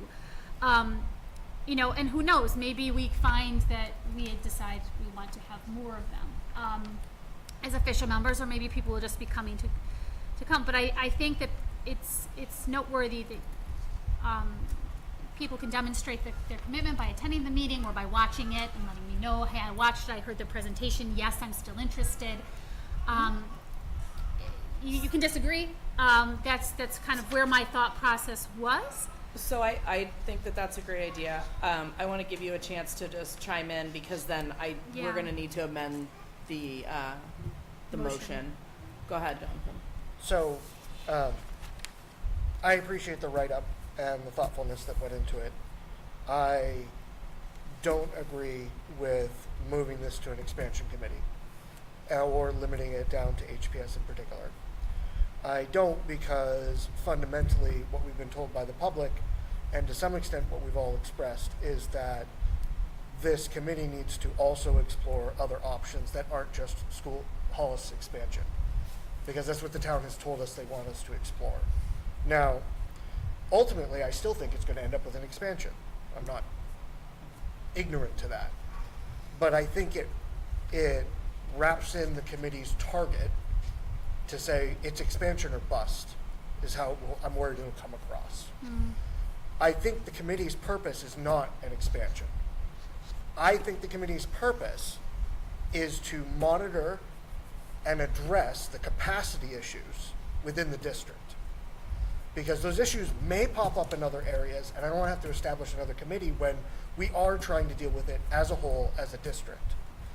And we've been told, explore some other options, and that, by keeping it as a capacity issue for district-wide, lets us do that still. Not that we couldn't do it, but it makes it more clear that we are going to consider other things within the district. I agree that we have clear data that there are, I actually like the wording of look, there are significant academic, administrative, and safety challenges. Absolutely. Right? And this committee, from my perspective, would be working to monitor both the capacity and the enrollment and propose remediation for the issues identified, and leave it very open-ended in that particular way, so that it isn't enrollment. We're not worried about enrollment. We're worried about capacity and the enrollment thereby related to it, because at this point, we're out of capacity. So you're saying that the mission would be to identify and resolve. I think it's less the mission and more the name that he's talked about changing. Well, I actually have the mission rewritten as well, but that is my perspective to some extent, because everything you're talking about, as you said, our job is not to tell the administration how to solve the problems. Our job is to advise if they'd like us, or to help set policy around it. And I think them coming to us and saying, hey, I'm having to do this, I'm having to do these other things, which they, Mrs. Vicky is very good about, then we can say, okay, I see your problem, and even if it's an intermediate proposed solution that we can fund or do as a board, then we have that option, and it's not just expansion. Right, I will just chime in and say that some of the feedback that we got was that the enrollment committee was not transparent in title. Sure. And that nobody knew we were, which I find hard to believe because there was a Warren article, but that nobody knew that we were actually looking to expand the building. So I hear what you're saying, but I think the best thing to do is to reauthorize the committee, and then, because wordsmithing here in this meeting is just not the appropriate time or place to do it. So I think we should kind of process this, read it, and then maybe send some feedback to Anne. And then meanwhile, make that statement if you're interested in whatever iteration this is. And I do think that building renovation expanding BREC committee is sort of appropriate, because no matter what, there will need to be some Yeah. renovation and some expansion, whether it's HPS, Hughes, Farley building. If you want to take over the SAU building, that's fine too with me. No, but so something's got to be done, and so I think if you call it the I think if you say Hall primary School District expansion, building, people are going to say, we're expanding HPS. So it That could be is just going to the be what people Hollis. read. Hollis Okay. building And- renovation and expansion committee. Right, Take and my other primaries. comment is, I personally have a problem approving a committee where the mission, because this isn't just wordsmithing, Okay. this is the actual mission target, is unclear, or at least not agreed upon. Right. So that's why you authorize the committee. We authorize the committee to continue as the enrollment committee right now, and then they'll bring back the proposed charge for us to approve For June. at the next meeting. Yeah, I don't see the rush to. They have to meet. So you want my current enrollment committee, should everybody be interested in attending, to meet, then we make these Isn't that what we were just changes. talking about? And 'Cause then you I guys look have for work to do more right now. changing the committee. Well, I guess that would be my question. What work do they have to do right now this month? They can't wait until next month. Advertise would to only get be those. additional members. So that they Okay, can but also- without the definition of what that committee is going to actually do, you're just advertising for a committee that is going to get a mission All right. statement. So, everyone, this is a public conversation, so everyone's hearing the possibilities. Yep. And so we need to authorize the committee. If there's interest, they could come to the next meeting where the final proposal for the mission of that committee will be established, so everyone who's interested in participating will have a chance to hear it, see it, because it'll be attached to the meeting agenda, and then that would be authorized. But I think what we're doing right now is not productive. So what we would do by reauthorizing them is what their original charge was. And so you can Okay. Well, well, your comment was that you're inviting people to possibly join a committee that has no direction. It does. This authorization, without the offered charge adjustments part that I had put on it, Right. and that Ann wanted, as is to continue the enrollment committee for the 26-27 school year, period. yes. Right. That's what we're saying. Let's authorize that. It will continue what they've been doing, and then they can come to us in June, at our June meeting, and say, this is what we'd like to change the mission, charge, title, whatever to, and we can vote yay or nay at that time on what they're doing with it. Until then, they continue with the charge that they've already had going this whole time, And the current So- committee membership. and the current committee membership. Okay. The first clarifier is, so then you would have to amend to go back to the original proposal without the changes Ann is putting forward. That's what I said. You'll have to amend your Right. motion. You gotta toss it out and go back to the original Yeah, without yeah. amendment. Yeah, Yep, I got that. yep. I guess my follow-on concern question is and I guess in the long run, it doesn't really matter.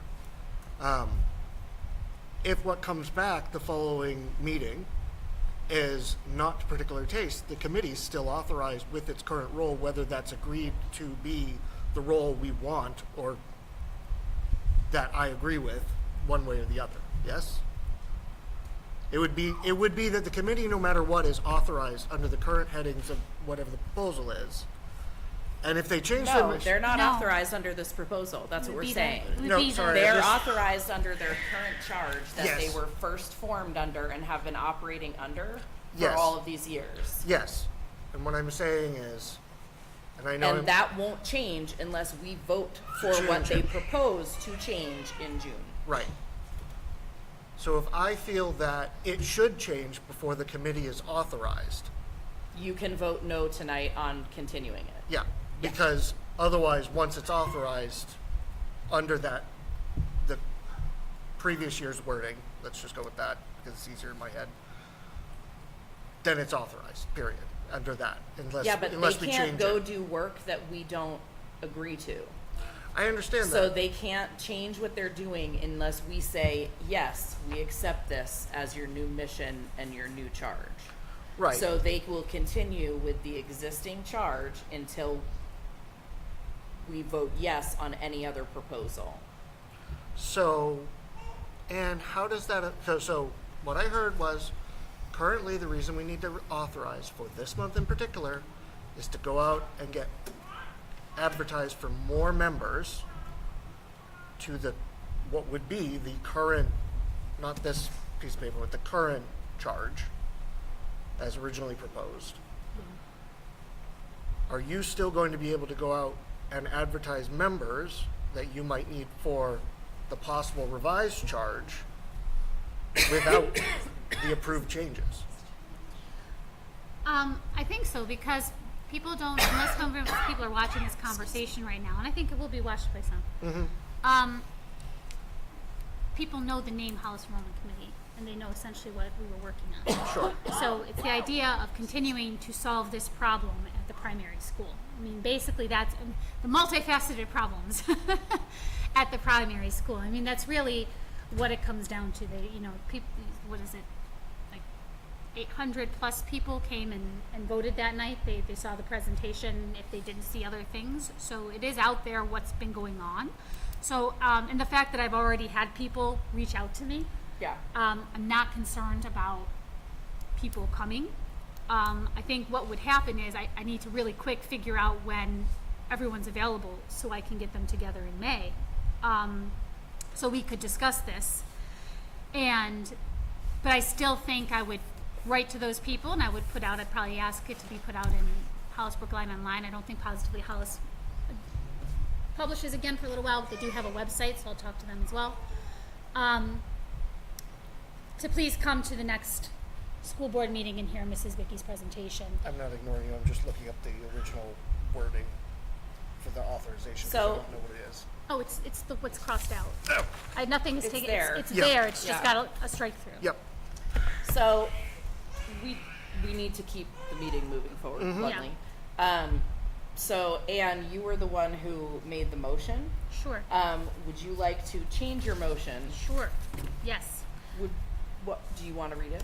I would like to adjust my motion I move to continue the Hollis Enrollment Committee for the 26-27 school year, Does that cover you to start now? Because it's not the effective 26th. immediately. Through the 26-27 school year, effective immediately. Thank you. A second? Second. Jess? Any discussion on that one? All right. All those in favor of continuing the enrollment committee through the effective immediately and through the 2026-27 school year? All those opposed? 410. And of course, the understanding is that we will get more information about any proposed charge changes from you in June. Yeah, I will, I'll talk to Mrs. Vicky about posting the date of the next meeting on her website. Again, I'll try and do some of that publicly, and then I will also put it on the Hollis Enrollment Committee website when that date is figured out. So anybody listening at home, you also can always email me if you have trouble finding it, and I'll make sure that you know. And I will reach out to anybody who has already made contact with me to give them this update. Perfect. And as Gina mentioned, if anybody has feedback, Jonathan's providing his.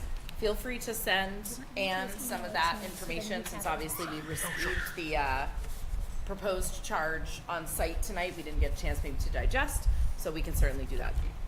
Thanks, Anne. Appreciate that. All right, our next one is to see what action the board will take regarding the committee appointments proposed by me, the board chair. I'll take a motion to approve the appointments of the chair as presented. So moved. A second? Second. Any discussion? The only thing I'll mention, and I don't see it as a conflict of interest, but I want to get it out on the public record. One of my children is looking to enroll at one of the RSEC facilities. I don't see it as a conflict, but I wanted to say that ahead of time since I'm being proposed to be on the RSEC committee. I don't think that's an issue. Has not been an issue in the past. Beautiful. I don't see it as any different than my kids go to these schools. So, Fair. you know. There you go. Thank you for your transparency, Mm-hmm. but you should be good with that. Can I just clarify? You started to tell me, and I didn't. Why don't I know what RSEC is? I'm sorry. What is it again? It's the Regional Special Education Consortium, if I remember Thank correctly. you. Effectively, it is a collection of services that are offered throughout the region and used by multiple SAUs to augment special needs. Thank you very much. And then Halls Brookline, Milford, and Amherst, the superintendents serve on the board, and then board members have seats on the board. Mm-hmm. I'm currently the chair of the RSEC board. Yep. All right. All those in favor of the appointments for your fates for the next year? 500. Thank you all. Again, I appreciate you. Our next one is to see what action the board will take regarding the recommendation of the business manager relative to the price increase for breakfast. So this was our price memo. I will accept a motion to approve the recommendation of the business manager to increase the price of breakfast from $1.75 to $2 beginning at the start of the 26-27 school year. Moved. A second? Second. Discussion. Gina, do we usually have a surplus in this account at the end of the year? Usually is not a good word. Sometimes we do. Sometimes we go in the negative. We're not allowed to keep a surplus, and so those funds have to go into like the refrigerator replacement, like those types of upgrades to the food service money. It's the strangest thing because we have to tabulate it within our funding, but it's completely separated. So it comes in and it goes out. So it really just kind of confuses revenue and expense reports. I love how you just say it like it is. It's the truth. Is there a reason that we had a surplus this year in particular? Is it just that people are more on top of paying their lunch bills? Yes. Or okay. Yep. Do we cover a shortfall out of the budget? So we are required to cover a shortfall. Okay. And then Yeah. you had said, I think this year that we're in the black effectively, and that theoretically, I think based on some of the things I recall, we have been previously. Does the lunch surplus, is that isolated to lunch, or is that the food plan in general? So that would include breakfast as well. Like how are No, those? so we are so lucky, I have to say, that we have our food service director. She's incredible. I didn't realize how many emails related to food the superintendent got until this year. And we had a full audit in Brookline, and never before has the state of New Hampshire not come up with any findings. And so we got this glowing review, and it's 100% our food service director. What she does is she evaluates lunch separate from breakfast. Okay. So our lunch, we're certainly in the black. Our breakfast, we need to make an adjustment, and that's why we're coming forward here tonight. And these are, they're because we participate in the federal program where we can support free and reduced lunch through the federal program. We have all these guidelines that she does great following them, but one of them is this full evaluation of are we in the black? Do we have revenue? And if not, then we have to make an adjustment to the meal prices. So Okay, so we're not allowed to take surplus from the lunch line items and use it for any shortcomings in the breakfast. no. Okay. It is a little confusing to be positive for lunch and not for breakfast. Is that because of the structure of those programs and providing breakfast to students? Yeah, or? so it's we Different guidelines. well, Eggs are expensive. we don't know who's going to get breakfast on any given day. I mean, we don't know who's going to get lunch on every given day either, but Right. lunch is more predictable than breakfast. And we didn't increase the breakfast prices last time we increased the lunch prices. So it's like the breakfast prices have been stable for longer, and as a result, we just need to make a shift. I think my other question would be, does breakfast supply fall under the same characteristic as like planning for other things where you have to plan for a certain number, whether that's historically accurate or not, to supply breakfast? Like, is there a mandatory minimum number of breakfasts that have to get made up? Because I'm trying to figure out, basically, is there a lot of spoilage happening where you have to make up, let's say, 500 breakfasts, even though you only get 100 people on a regular basis, because the requirement is if someone comes and asks for it, you have it, right? It's, Yeah, how so is that treated? she does a great job of planning for multiple options. So while we have to provide an option, it's not always the same option for every student if we run out. Right. You know, there are certain favorites and they sell out. So My kindergartner is real into breakfast at school all of a sudden, so I hear Yeah. it. The favorites well, are and real. sometimes it's a social piece too. You know, if a friend's going for breakfast and then it's like, well, maybe I want breakfast too, and then the parent is faced with the bill. It's like, what have you been doing at school? How you been burning through that? Right, That what's auto going on? refresh. Yeah. But the reason I'm asking is, even though I know it's a small amount that we're increasing it by, knowing the current state of a lot of financials right now, Yep. it's still an increase. Yep. And I was trying to figure out a little bit of the, okay, so how much of it wiggle-wise is no, we're required to prep it and thereby no matter what, we Yeah. lose the money It's or not. It's no, it is not due to spoilage. It is just simply due to the fact that we haven't raised the price in a few years. And the supply itself is more expensive. Yeah, and Yeah, the that cost was of what I was employees. Yeah. expecting, yeah. And like I said, it's regulated so highly by the federal government that it's a formula. And so basically, they're saying no, you have to increase your breakfast prices to stay compliant with their formula structure. So Just one more question. I believe when the board voted on lunch last time, there was some nearby districts and where they were at for pricing. I was just curious if there's a sense of like, okay, this puts us pretty in line with them. I believe we're going to have to make an adjustment to breakfast across all 3 districts. That's what you're Oh, asking. sorry. I mean outside of SA 41. I it was, don't. nearby. I don't know Okay. off the top of my head how that, Okay. what that compares to. I can bring that back to you. Yeah, it won't change my votes. It's okay. All right. If everybody's done with discussion, we can go ahead and take a vote. All those in favor of approving the recommendation of the business manager for the increase in breakfast? 5-0. Thank you. Our next is rolling into the proposed policy memo, which of course we take individually, even though they're all appearing in a single memo together. Our first one up is policy JICJ, unauthorized communication devices.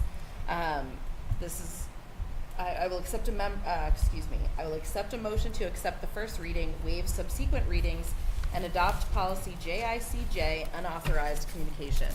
So moved. A second? Second. Discussion. So this is one that we have to bring back annually. We're not recommending any changes to it because we have to bring it back annually. We are recommending the first and adopt. This is regarding cell phones. Cell This phones. is the same policy. It was new last year that we talked about sort of at length last year. It was a little weird that it said readopted at the bottom.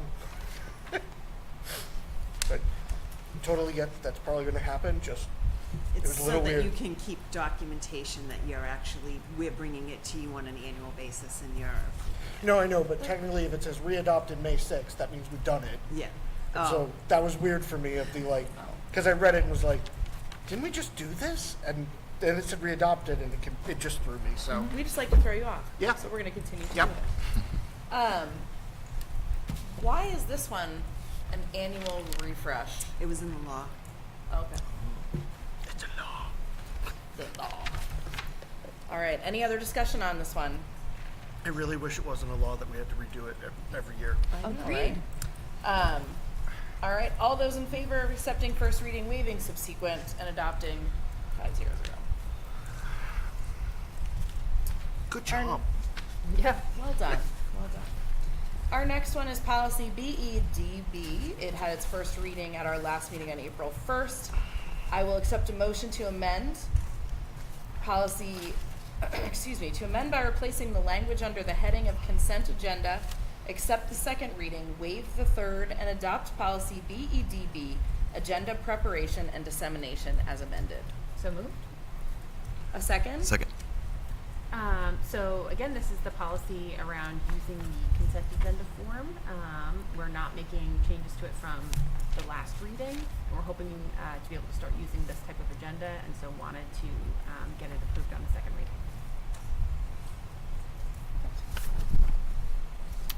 Any other discussion? Yeah, so I had two things. One is, so it says we may use it. I'm assuming that the policy doesn't require us to state what the alternative is if we choose not to use it? It's what we were doing. No, I get that. I just was making sure so the policy doesn't have to stipulate. We would just do whatever. Also, we discussed today, does this become a standing item? What if we don't have anything? So I said it should be a standing item and the consent agenda should be blank, just so that it's always there, rather than being ambiguous. I just think that's clear. Maybe just say like no items Yeah, on X date or whatever. correct. So And- right, we saw an example of the. Yeah.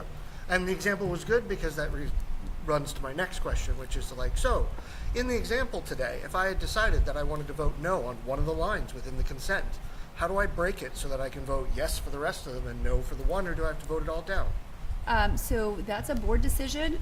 You can take the consent agenda holistically and just vote no because there's a component that you don't support. Or just as we do with the policy memo, a board could choose to go through every policy individually but make one lump sum motion to adopt the recommendations on the memo, or you could go policy by policy. Okay. Good questions. And so we've had times where we've done that for policy in the meeting, where we've made a adjustment to go, hey, actually, this is structured in a way that we're, doing it as a whole, and we want to read it separately. Yeah, no, I totally get that. It was more the like, how it came up today felt very much like, well, you either vote in favor of the whole thing or not. And so it led to the question with the policy coming up today of the like, Yep. okay, is it a whole thing or is it just a It is generic? the whole thing, but it can be separate pieces. Yeah, which is good to know. Yep, there are ways. Excellent. Any other discussion? Seeing none, all those in favor? 5-0-0, thank you. Next one up is policy JCA, change of school or assignment, best interest and manifest hardship. Its first reading was April 1st, 2026. I'll accept a motion to amend policy JCA, change of school or assignment, best interest and manifest hardship in its entirety by replacing it with the copy provided with the agenda and accept the second reading as amended. So moved. A second? Second. Discussion. So we got some pretty significant feedback from legal about changes to make to this policy, and so that's why you can see the extensive changes. But again, this is regarding changing of school based off of best interest and manifest hardship.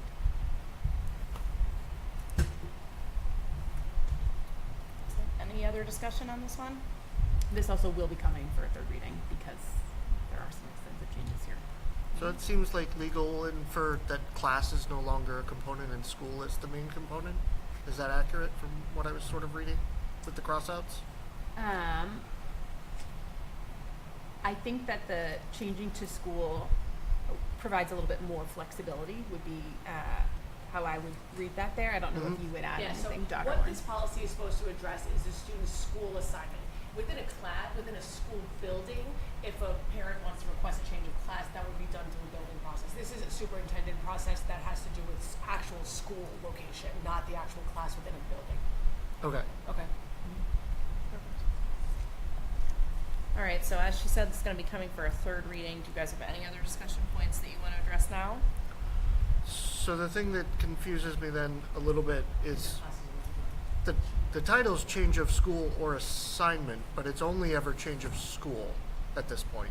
It is. It refers mostly to school. I'm actually going to go back to legal because I don't think classes should be in the first sentence either. So I'm going to go back to legal on that one. But this is truly the intent. It's our RSA 193.3, and the intent is school. Yeah. So I'm going to go back and I'll confirm that. I'm wondering if it should have been change of school assignment. Yeah. That's Like the just or like was the left there in the I'm gonna title. look at a few other Because Yeah, when it that's was the title of class, the RSA as well. Yeah. yeah.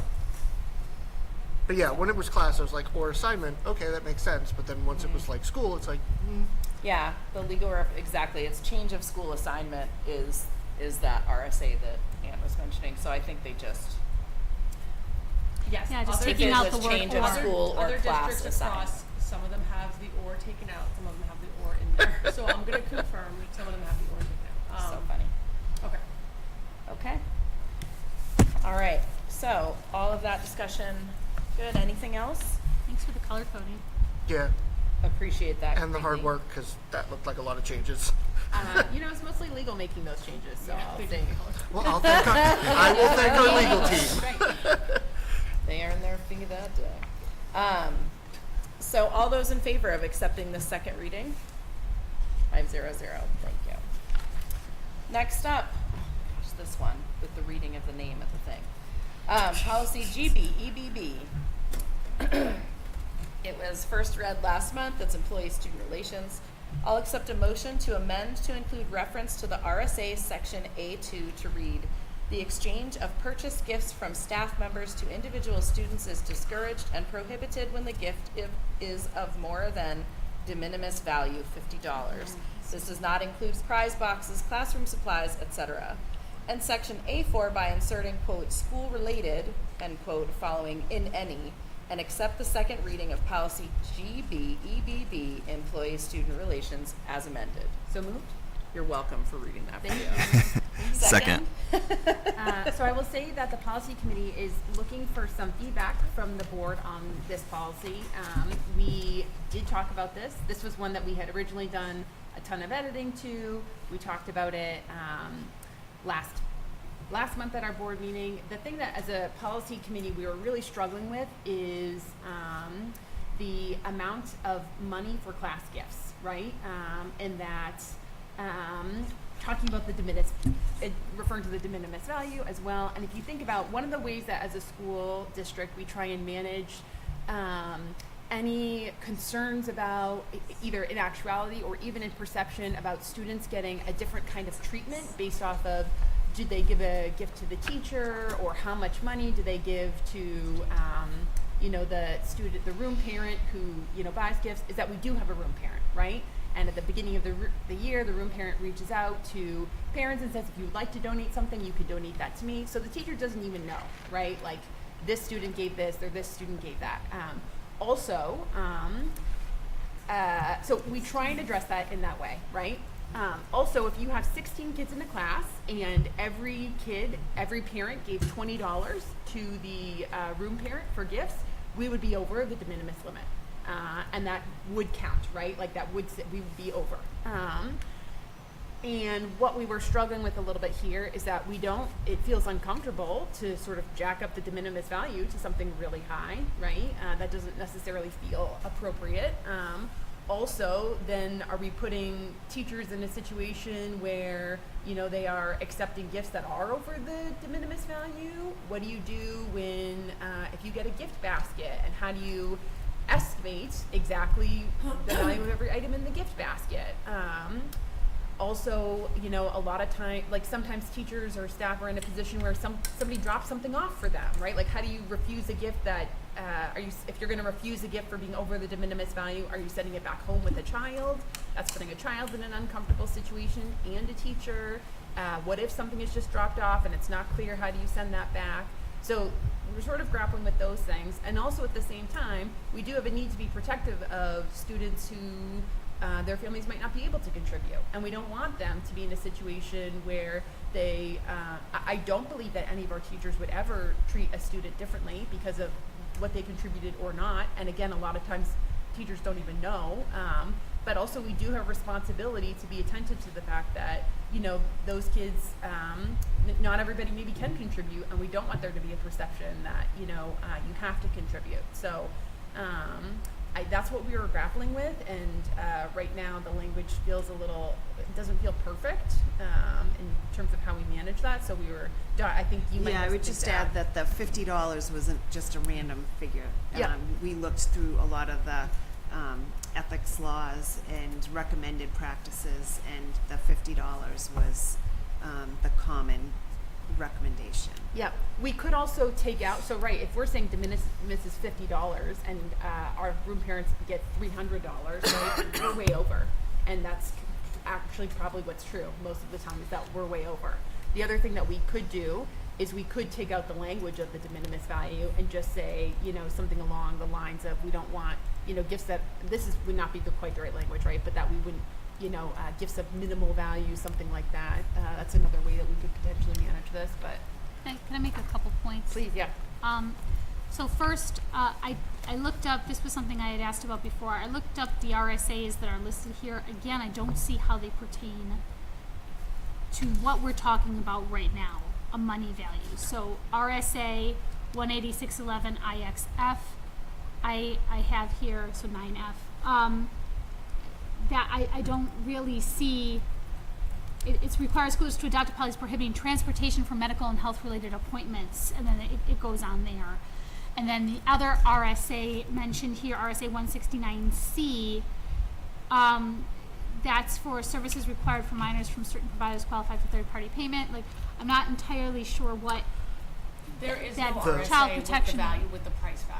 So why are these? I guess So I just don't that's see. That's the discretion of the board. So the board can decide to just eliminate this part of the Sorry, it's, policy in its entirety.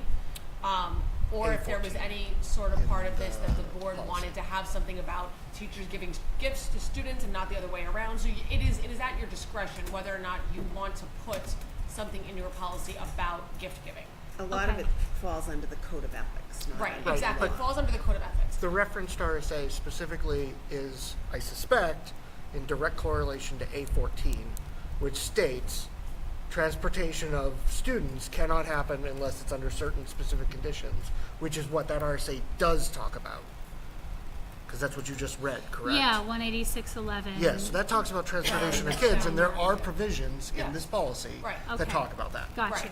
So that's why it's referenced. Thank you, I appreciate that. Yeah. So then we were talking about the $50. I'm reading this and I see that was added individual students is discouraged. So if we're talking about individual, that's different, from my opinion, than the anonymous contributions that are made to the PTA, which is separate from the school. I mean, the PTA gives gifts to our teachers all the time. But I think That is not, that is given by parents, and the money is, so when the room parent gives money and a gift to a teacher, it is essentially, you could say, from the PTA, because the money is being given to someone that's being put in that position from the PTA. I guess that's just my opinion, and it's not from an individual, because when the room parent gives the gift, it's from a group of students, and the teacher has no way of knowing how much money was given by any students' families or anything at all. The Am I guideline correct? around there is that it would be a class gift. Yes. And that no names would be attached to it, so that a teacher wouldn't know these kids' Exactly. families contributed, these kids' families all, did all not. names. All But Yeah, as say written- from your Yeah. class. But as written, none of that matters because the provision says from staff. To students. To Yeah, students. this has nothing To to do with students. students to teachers. There at is this no time. provision Well- anymore in Well, this. at this moment, the way The way it's written. Yes, there's nothing that Yeah. stipulates in the current reading that we are talking about the other way around. But You're I think only there's a lot talking more about, feedback on that. So there was recommendation that if we are addressing that it should be addressed in this policy. That was part of the feedback that we had gotten from the state, is that this is the Oh, place got to you. also, Okay. and we talked about that in the policy committee, that most of this policy is about staff interactions towards students, and is this an appropriate place to put that? And the feedback from the state was, yes, this is the appropriate place Well, to put that. well, Okay. Yes, I see it now. was that, I see now. this is really for teacher to student. But- However, there was a recommendation that some boards may want to stipulate it in reverse. You don't have to don't do have that. right, and that was gonna be my thing. So it's a recommendation, it's not a requirement. Correct. And as Gotcha. written right now, this does fulfill a large chunk of favoritism showing from staff, inappropriate ethical Staff favoritism towards from staff to Mm-hmm. student. Yeah. Gotcha. And Okay. if we didn't amend it, if we didn't accept the recommendation from the state, then while I agree with the quandary to some extent, like, if it's ridiculously difficult to define in a fair and unbiased way of the other direction, I don't see a really super reason to take up the recommendation. Dot, do you have feelings about that? I think I'm influenced because it's very different from where I've come from. In Yep. Massachusetts, there is you cannot accept a gift greater than $50. And I've had Um, to reject and gifts have that had were to greater than reject, $50. And that's um, insulting to the family, but I think my bigger law. concern is making sure that if a gift is, if it's going to be a substantial gift, that it is a class gift, and that nobody's names are included, so that you don't have families that are feeling bad or inadequate if they can't contribute to the gift. And then if you have a lot of gifts coming in individually from students to teachers, and you have a student in the room that knows that they can't afford that, or they make something, and they're going to feel bad if they start seeing, North Face jackets come in, and, different types of expensive baskets and stuff like that. So I think it's more, if it's from the PTA or from the whole class, that's one thing. And then just trying to send a message that we very much appreciate the support, but we also don't want to put our teachers into a difficult situation, and we just recommend that you do something that is a token that shows your appreciation, without it That being. makes sense. And so it doesn't necessarily have to be in policy, but it could be in, as the holidays are approaching, whatever, some suggestions as to what might be Appreciate the appreciated. parents So that's doing not in here right now. It is not, no. At all. So So we were my at one. my twofold thought on that is I appreciate the sentiment of the impact to the students depending on their financial state, their family's financial state.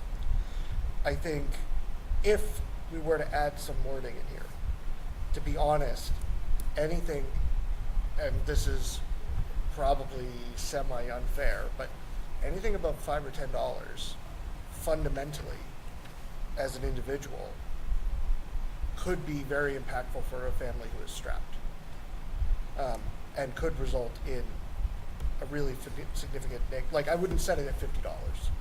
I feel like you could still end up with kids who aren't, or parents and units who are not going to be as comfortable. That said, I still am not certain that we should add wording to the policy at the moment, or at least I'm not of the opinion to add wording of the policy. That I believe there are quite a few policies around ethical components, or at least there's a culture of ethicalness. And so it's that tricky situation of I don't know how much individuals in our district are really actually giving gifts of a significant value to teachers versus, as was stated, as a class. So I'm not sure if I'm aware of a problem in that area. I think the principals felt like there was not a problem, but we also just felt the need to take seriously, Oh yeah, no, absolutely, absolutely. So I appreciate the concern. Yeah. I don't see a problem to be solved at present. Okay.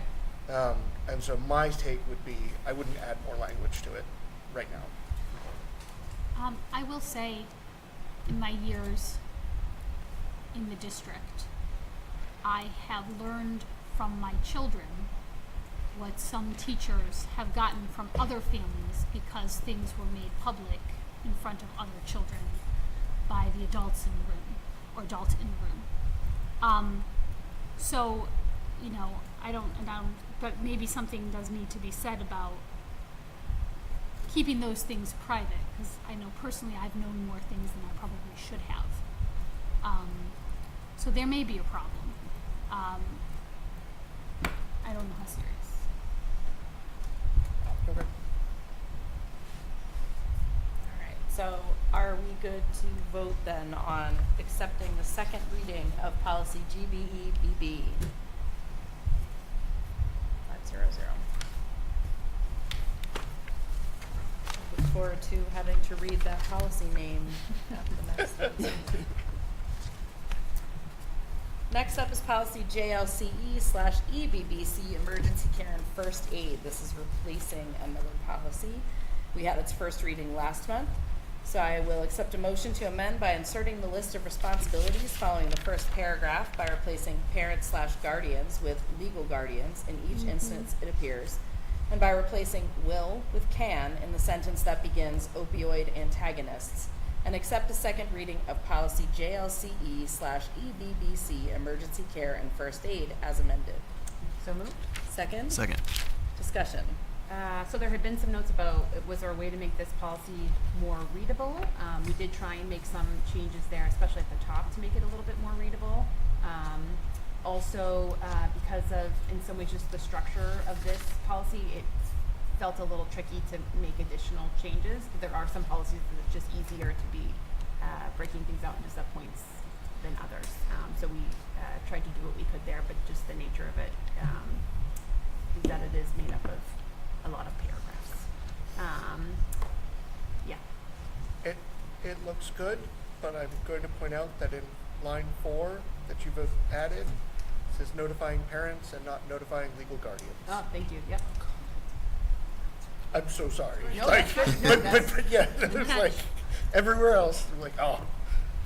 Can I just ask the question under the Narcan and opioid antagonist section?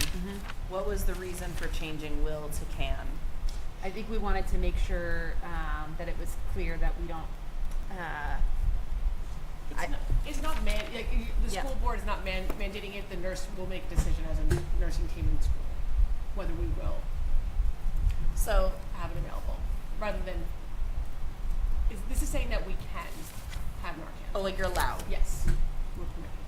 Okay. It's just weird. It's just a weird use because everywhere else is you may have this, you may do this, and then it's like can doesn't sound like permission. It sounds like you're just saying, I don't know. That's just Right. me reading it.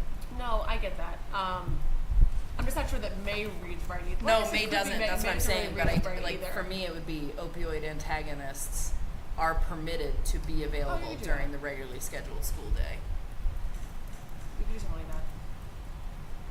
that. Say that again, Carol. Opioid antagonists are permitted to be available during the regularly scheduled school day. That's very clear. Yeah, I understand that. Yeah. Sounds like Carol wants to be on the policy committee. She does a great job. I won't usurp her. Sorry, we already voted those in. Excellent. Any other comments, questions on this one? Seeing none, all those in favor of accepting the second reading? 0-0.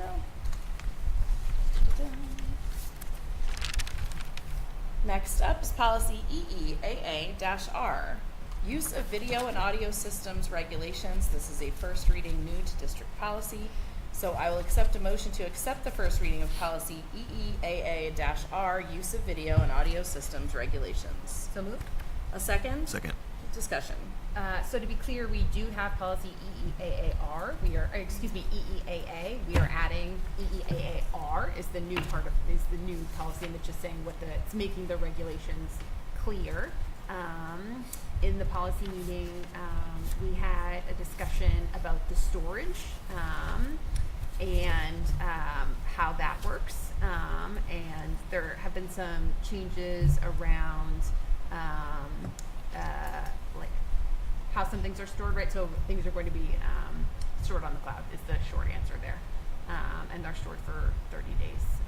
Hughes made a switch recently to doing continuous reporting on some of its cameras because sometimes they weren't quite capturing things that were happening far away. Used to just record when there was movement close up to the camera, and they would maybe catch things that were further away. So there was a switch to continuous recording. So I don't know if folks have any questions about this. Any discussion? A little question, just because it reads a little awkwardly. Under devices, I'm sorry, B, capital B, number 3. In situations when the school department's comprehensive emergency plan. What do you mean by what is meant by school department's comprehensive? Yeah, I think that's supposed to be our EOP, right? Yep. So we just need to change the language. So our emergency operating plan for the schools, Okay. That would be, each school has their own, yes. so. Was this, a required, just out of curiosity, was this required or recommended? I don't believe that it was required, but I think we already had EEAA and we just wanted to make sure You that already was- had that, this, and we just this wanna be gives clear. you more of the operating procedure for the EEA. So, And co-op had it, and our two, Hollis and Brookline did not. Gotcha. So the Rs Okay. don't have to be approved by the board. So the Rs have been in place, they just haven't come before the board. Got Because it. this is more procedure.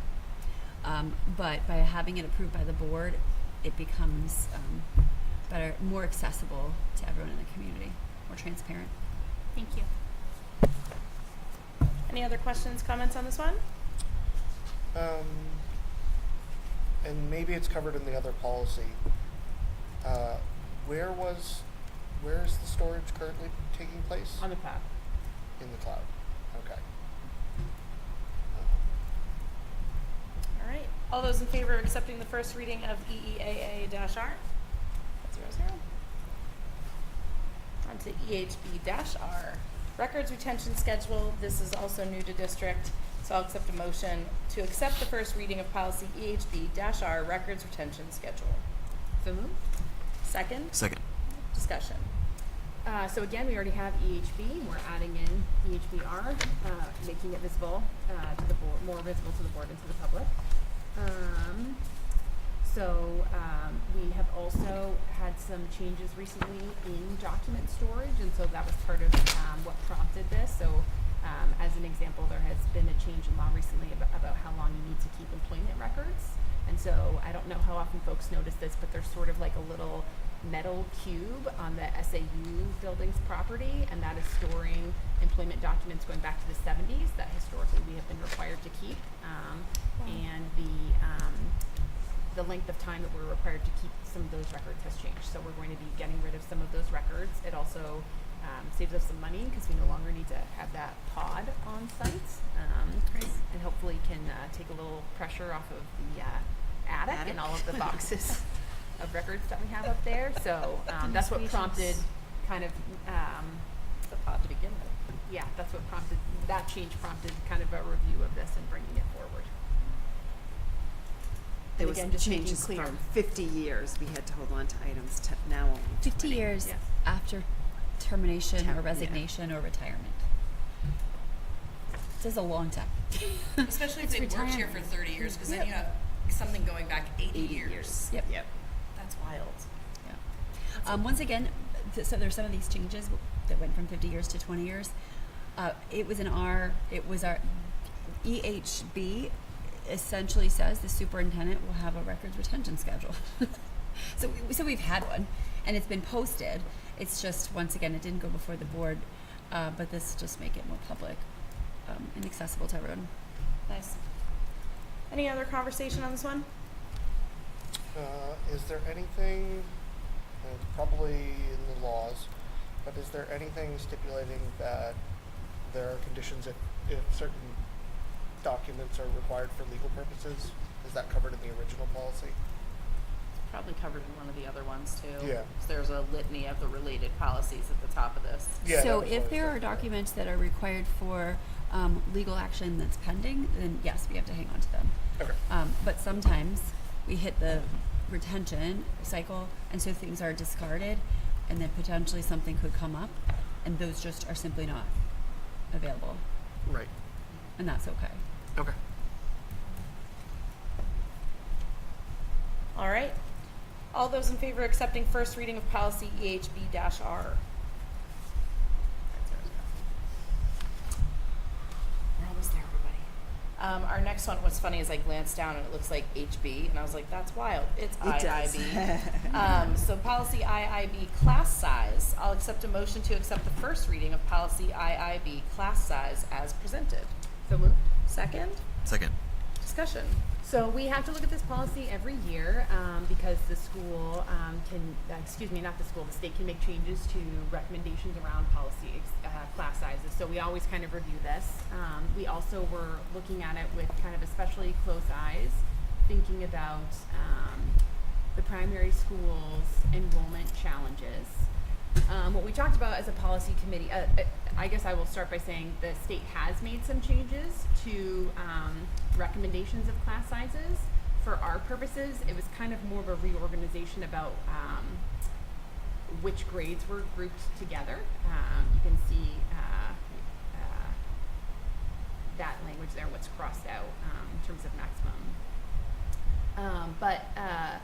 What we were thinking about is, do we need to make any changes to this for enrollment purposes? And we talked about the fact that for several years we've had a big increase in kindergarten enrollment, and then there was a concern that maybe what had happened last year was that we added a kindergarten teacher preemptively, and that then it sort of ended up causing some challenges for us, because then our kindergarten sizes ended up being a little bit lower, right? And so then it looked like, why do we need to have an expansion if you have 14 kids per kindergarten class? And so in talking about it more as a policy committee, part of what we talked about is that the school wouldn't ever, hire an extra teacher if you were one kid over, right, at the end of the summer. They wouldn't scramble to hire another teacher. And that what had happened last year is that we've been in a period of ongoing increases to kindergarten enrollment, and that relatively early in the enrollment for kindergarten process, there were a lot of kindergartens already signed up, and kind of knowing the pace at which additional kids are enrolled for kindergarten, we expected there to be more, and then there ended up not being, and there was a little bit of a drop. And so it wasn't a situation where at the last minute we hired an extra teacher. There was a broader fluctuation than that. One thing that we had also talked about, though, is that we need this policy to be flexible, and to allow, because we wouldn't want there to be a situation where there's one kid over, you have to hire a new teacher. That language has always been in the policy. You can see what we've moved it, right? So instead of having it be at the bottom of the policy, it's closer to the top. And so what the policy does is that it does allow the school, the principal, our superintendent to have flexibility, and to know that even though we are saying the recommendation for kindergarten is no more than 18 per class, if there needs to be 19 or 20, then there will be 19 or 20. That has happened. I looked at some old numbers for kindergarten. I was specifically looking at kindergarten, but at kindergarten enrollment, and in 2021, even though our policy says that we want to cap kindergarten at 18 kids, we did have multiple classes with 19. We had 4 classes, and one had 18, and 3 classes had 19. And so the principals will continue to go over the 18 cap if they need to. We talked about, does it make sense to change the cap, or the recommended cap, to something like 20? And the concern was that if we change, as it is now, we'll go over this if we need to, right? And that the concern was that if you change the cap from 18 to 20, that then you're still going to go over that cap then if you have a problem, right? So right now, if it's 18, we might put as many as 20 in a class if we needed to. If you change the cap to 20, then you're going to be in a situation where, well, if you need to, you're going to put 22 or 23 kids in a class. And the concern with that is that because the class sizes at HPS are not a standard size, Classroom sizes, you mean? Excuse me, thank you. Because the physical classrooms are not a standard size, then once you get to the point that you're having 22 or 23 kids in a room, that is already putting you in a spot where some classes might not be able to hold 23 kids. And that then you are maybe going to have discrepancies in that one kindergarten teacher has a much bigger class than another kindergarten teacher. And that we don't want that situation to exist for our teachers, because we don't want that situation to exist. It also could cause potential issues with the teachers union, that one teacher has a much higher workload than another teacher, and so that even increasing the cap from 18 to 20 would really put us potentially in that issue. And so that's what we had discussed as a policy committee, knowing that we would also kind of talk about it more here. And I just add lastly is it's a sense of protection for Hollis as well, because class size has always been something that you valued, trying to keep it on the lower end. And in lieu of having that, if there are changes at the state level and we don't have what we want for class sizes, you could be held to the target ranges, which are significantly higher. Right. Thank you, Jess. Any discussion on this one, guys? So one question I had is, it doesn't look like the wording changed. We moved the 2 paragraphs. Correct. Yep. Correct. We just wanted it to be We wanted clear. more We weren't really emphasis. changing what Wanted the people to intention see was. that first. Why? Okay, Yeah. that's Yeah. fine. Yep. And then the second question is, this covers K through 6, but we have pre-K in the building as well, and they have classroom sizes. Why didn't we update the policy to include pre-K classroom sizes? That's an interesting question, given that we have a pre-K in a hallway. Yeah. I think that's fair for the policy committee to talk about. Yeah. And I think the New Hampshire law the recommendations only go K-12. So Yeah, I think it is a good 3, 6, 4. point. Yeah. Okay. Um, Yeah. Well, they're also, the pre-K also is determined by special education law, am I not right, Lauren? Because there are students with special needs, like, aren't those numbers already set and they're not really open to, For some of to the programs, deliberation yes. for policy? Right, but Yeah. like per teacher, I'm just, right? yeah. That's the question I actually had. Is like, so they're set by policy, but is it per child to teacher ratios that's set by policy in a given classroom, For or preschool. for pre-K? Preschool.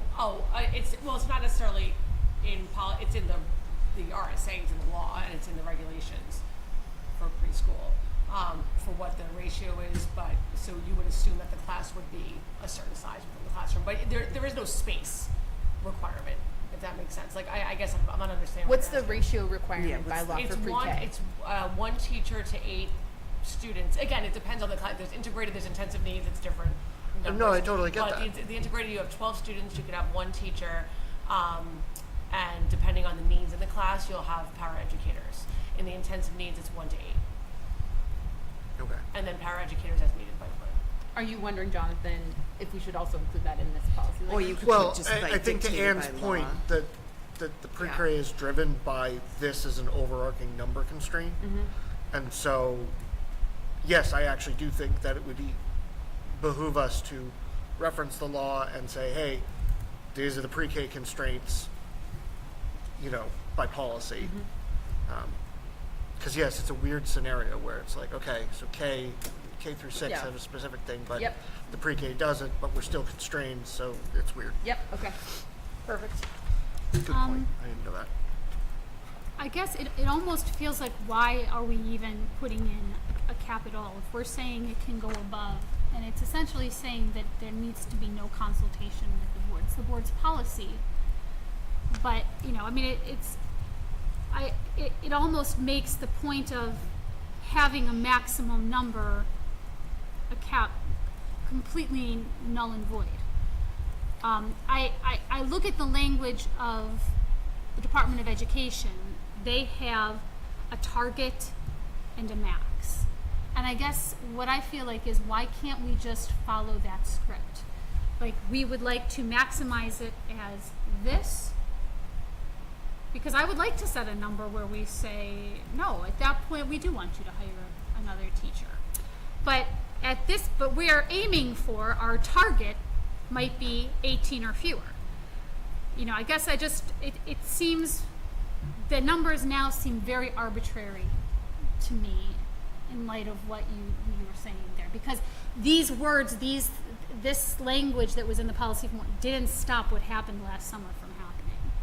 Yeah, so I'll just give you a little bit more of the history over like the past decade. I would say more than half of the summers, we've dealt with a class size that's approaching that maximum. Sometimes we are intentional about not hiring a new teacher based on factors such as no classroom, based on factors such as not a strong candidate pool. Yes. And so we've intentionally decided to have 19 in 3 sections, because we felt that our trained teachers could handle the 19 students better than having to support a teacher that lacked the training that we were looking for. Some years we move forward with hiring the teacher. I will share that in addition, last year we were over, and then 2 students dropped out, and then we didn't see any additional enrollments. So we did go over, and that is why we went forward and hired. We were over in a period where there was still time, and we expected to get additional. And we expected to get additional, and instead we had to make a decision to go elsewhere. So- So then we dropped below our maximum. And so that could happen any year. It just so happened that it happened this year, and we didn't get any additional enrollments, which was not typical. Yeah. And so you're always going to run that risk when you make that decision about So hitting the first of all, I tipping want to make point. sure there's no judgment in that. Like I said, I was in that conversation. I remember that conversation and how much there was like struggle with that. And it's always hindsight 2020.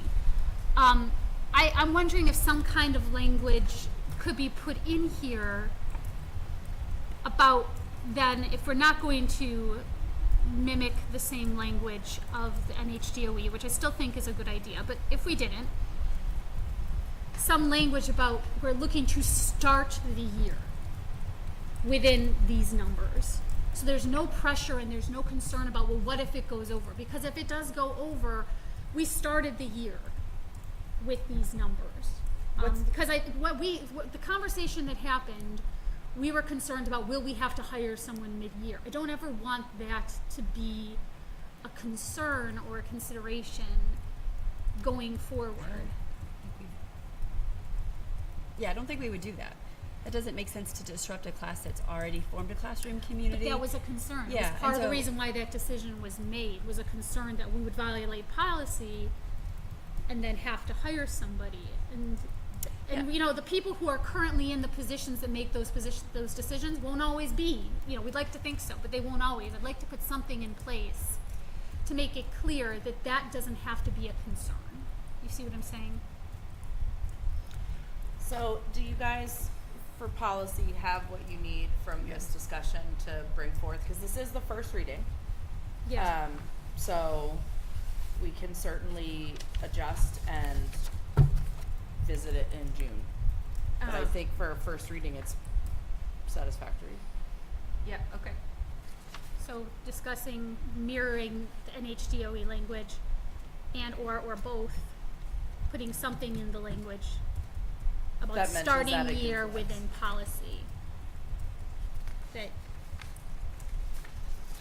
I don't know how it would be said. Well, I guess my one concern with that, now that I was just trying to wrap, now I'm gonna say something, is if we are one kid over in one of the classes, that would put us out of policy at the start of the year, and that doesn't, so what do you do? Well, I think that this is where we have a target and a max. No, that's what I'm saying, is I don't think the language would be sufficient, I think having I this. think it's tricky for us to do a max because the class sizes are all different sizes, right? Like one classroom but- size might be a max of No, 25. and that's not, there's a difference between capacity and setting a maximum.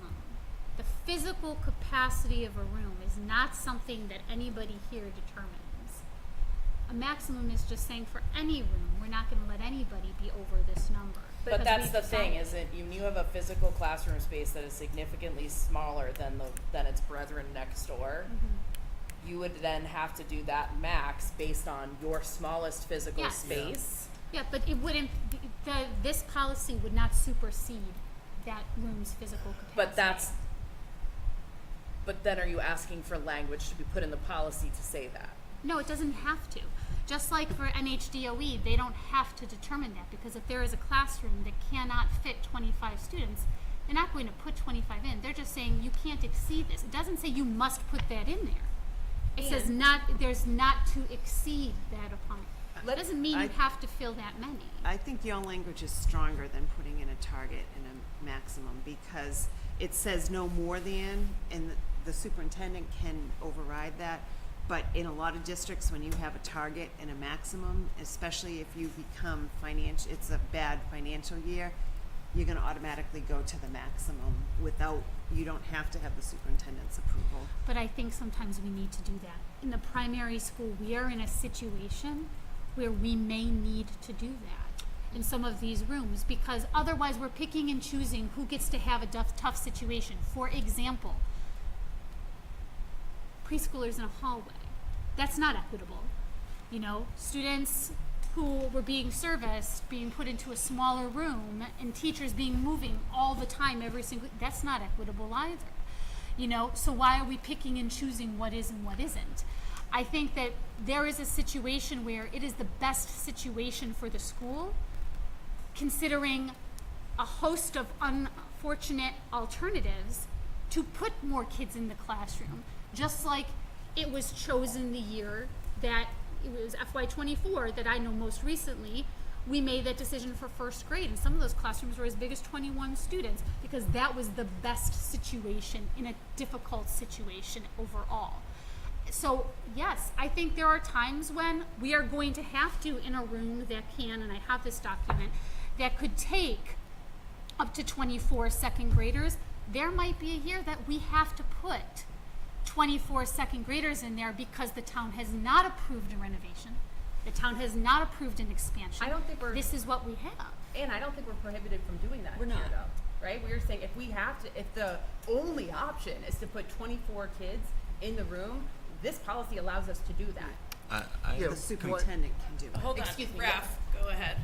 To me, the flexibility from the third paragraph doesn't match the language of no more than. So to me, it's confusing. Thank you. When you're saying no more than, that's stronger to me than the flexibility that indicates you can override with the Yes. superintendent and principal review. So I like the idea of switching either to a target and max, or just target something where it changes some kind of change from no more than. Thank you. Honestly, I was confused this summer. Yeah. I thought we were completely limited to that. I had forgotten about the years prior that actually I was here for when the school decided to go over. It did have to flex. It has had to, and it did during COVID. There were flexes up at Hughes, and so there was at one point a para in the classroom, but those were older kids, so it was a little bit easier to Sure. do versus the HPS kids that we're referring to here. But it has happened. Jonathan. So I'm not a fan of the target max being applied to our policy. And if I interpret what you said correctly, what it could lead to is, in the event that you have a tight budget year, we could end up pushing kids into different classrooms, shutting a class and releasing a teacher, because the max says I can cram these kids in and there's a budget shortfall. And I believe that's what you were saying could happen under that particular assumption. Because someone from the public is going to go, oh look, your class sizes. You have enough room that if you split this one and put it in these three, you can let go of a teacher, and that's $90,000 we can get back in the budget. And whereas with the current wording, that doesn't happen. Like, That's your not point right. is trying, I believe, to scrounge for space and possibly driving the space as necessary and having some better controls. And Rafi's point is reasonable. If the paragraph is confusing, we should definitely correct that. But my concern is people are looking at us to reduce the budget.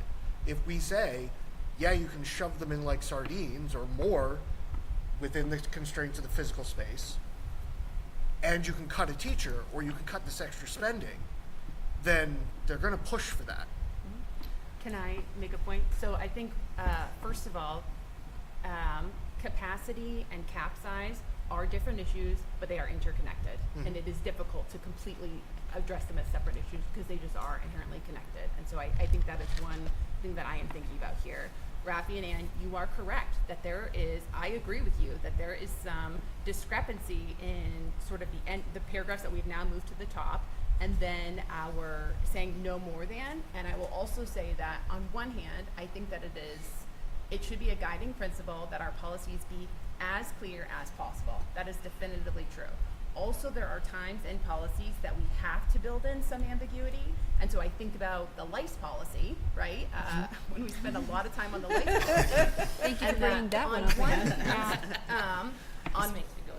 on one hand, Lice are not, they don't cause illness, they don't impact children's ability to learn. We wouldn't want to say that children can't come to school if you have lice. That is overly restrictive, right? Also, if you have lice and you are just over an extended period not treating it, we also need to have language in that policy that says we can't prohibit you from coming to school. You know, like if you have lice, you are still allowed to come to school. Also, and I don't have the policy in front of me right now. I looked at it last year, so I don't remember precisely, right? But also, like, we want you to be able to go get your lice treated, you know? And so, like, there are sometimes times in policies where you are trying to, like, have a little space for contradiction, and that we might need to have some space for contradiction, and we can still look at rewording this to make it more clear, but I also think that inherently there is maybe a need to be able to address contradiction within this policy that is going to not go away. Okay, all of that said, great points around. I think since this is first reading, why don't we send this back to you guys so we can vote on accepting this first reading, and then they'll bring back their possibly amended version for us to see in June. So all those in favor of accepting the first reading of policy IIB class size as presented?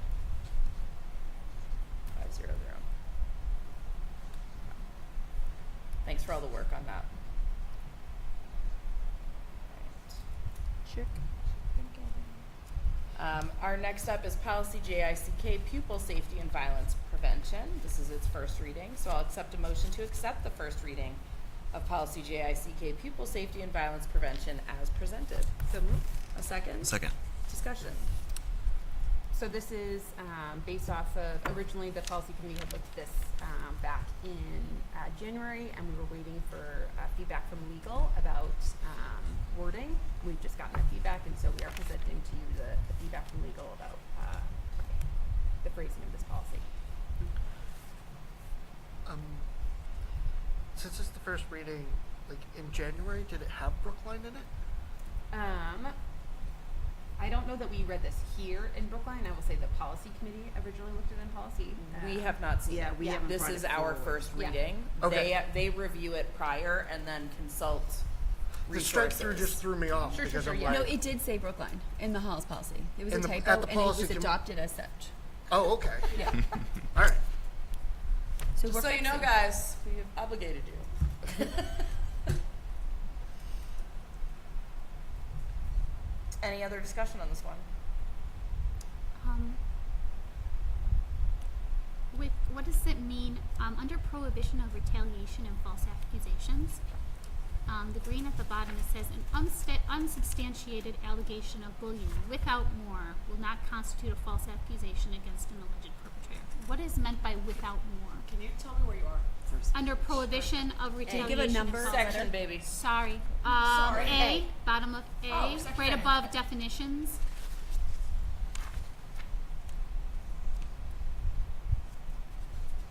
My reading, my Wait, understanding. section B, wait. A. No, hey, A, right above B definitions, like the paragraph right above that. Oh, okay. I'm just not clear on what's without more. The So single. Evidence? something can be unsubstantiated but not be false. So bullying is a spectrum. Like, so you have to kind of substantiate bullying by saying that that the bullying wasn't defined as bullying, so it's unsubstantiated. Doesn't mean that a behavior didn't exist that might have been misconduct or inappropriate or what have you. It doesn't mean it was a false accusation that nothing didn't happen and that nothing happened at all. It just didn't So rise. without Necessarily, but more- it just thank you. It just didn't Sure. rise to the level of bullying. How can we make that? Because like it's like without more what? Evidence. Without more evidence? Without It more, could be so many things. Like it could be evidence, it could be information, it could be witnesses, it could be document. It could be so many things. So, So maybe an unsubstantiated allegation of bullying on its own will not constitute a false accusation. Would that that could would work. that Okay, thank you. read better? Okay, Carol, say that again. Just replace without more to on its own. thank you. I like that better. That's clear. Getting my second win. Yeah, look at you with your You should be able to wordsmithing. It's not the first time somebody said that. All right. All right, so, any other discussion on this one? This is, again, just the first reading, so we'll see it again. And I'm assuming on the next reading, the strikeouts will be gone, or will you keep Yes. them? Yes. Okay. So it just looks, these are always so hard to read when you guys are like, Yes. here, we're Yeah. gonna show you all the cool stuff together with the old stuff. Okay. Seeing no other discussion, I'll take a vote. All in favor to accept the first reading of policy GICK? 5-0-0. All right, so those were all of our policy memo policies. And our final action item here under deliberations is to see what action the board will take regarding policy BEAA, meeting preparation. Or maybe this was part of your policy memo. It's just- No, It it was wasn't on the rescinding. memo. Okay, I was gonna say to it's like rescind it. presented separately. So I'll take a motion to rescind policy BEAA, meeting preparation. So moved. Now I know why it's out of the policy thing. Second. Second, sorry. Dan got that one. All right, discussion. Let me go to It's just not needed. Yeah. After you pass BEDB, we don't need this policy anymore. Oh, there you go. Okay, any discussion? Seeing none, all those in favor of rescinding policy BEAA? All right. Are we in need of a non-public? Absolutely. Okay. This will be a viva voce, so we'll start at the end when we get there. I'll take a motion that the board by roll call go into non-public session pursuant to RSA 91-A:3, Section 2A, the dismissal, promotion, or compensation of any public employee, and C, to discuss a matter which, if discussed in public, would likely affect adversely the reputation of a person other than a member of the body or agency itself. So moved. A second? Second. There you go. All Redemption. right, viva voce. Start with you. Jonathan Fontaine, aye. And I. Jocelyn Hens, aye. Thank you. Carol Roy, aye. Raphael, aye. All right, we are in non-public as of 8:50 p.m. We will not be conducting any other business besides adjournment after the non-public. So for now, we sign off. We'll see you next month. Thank you.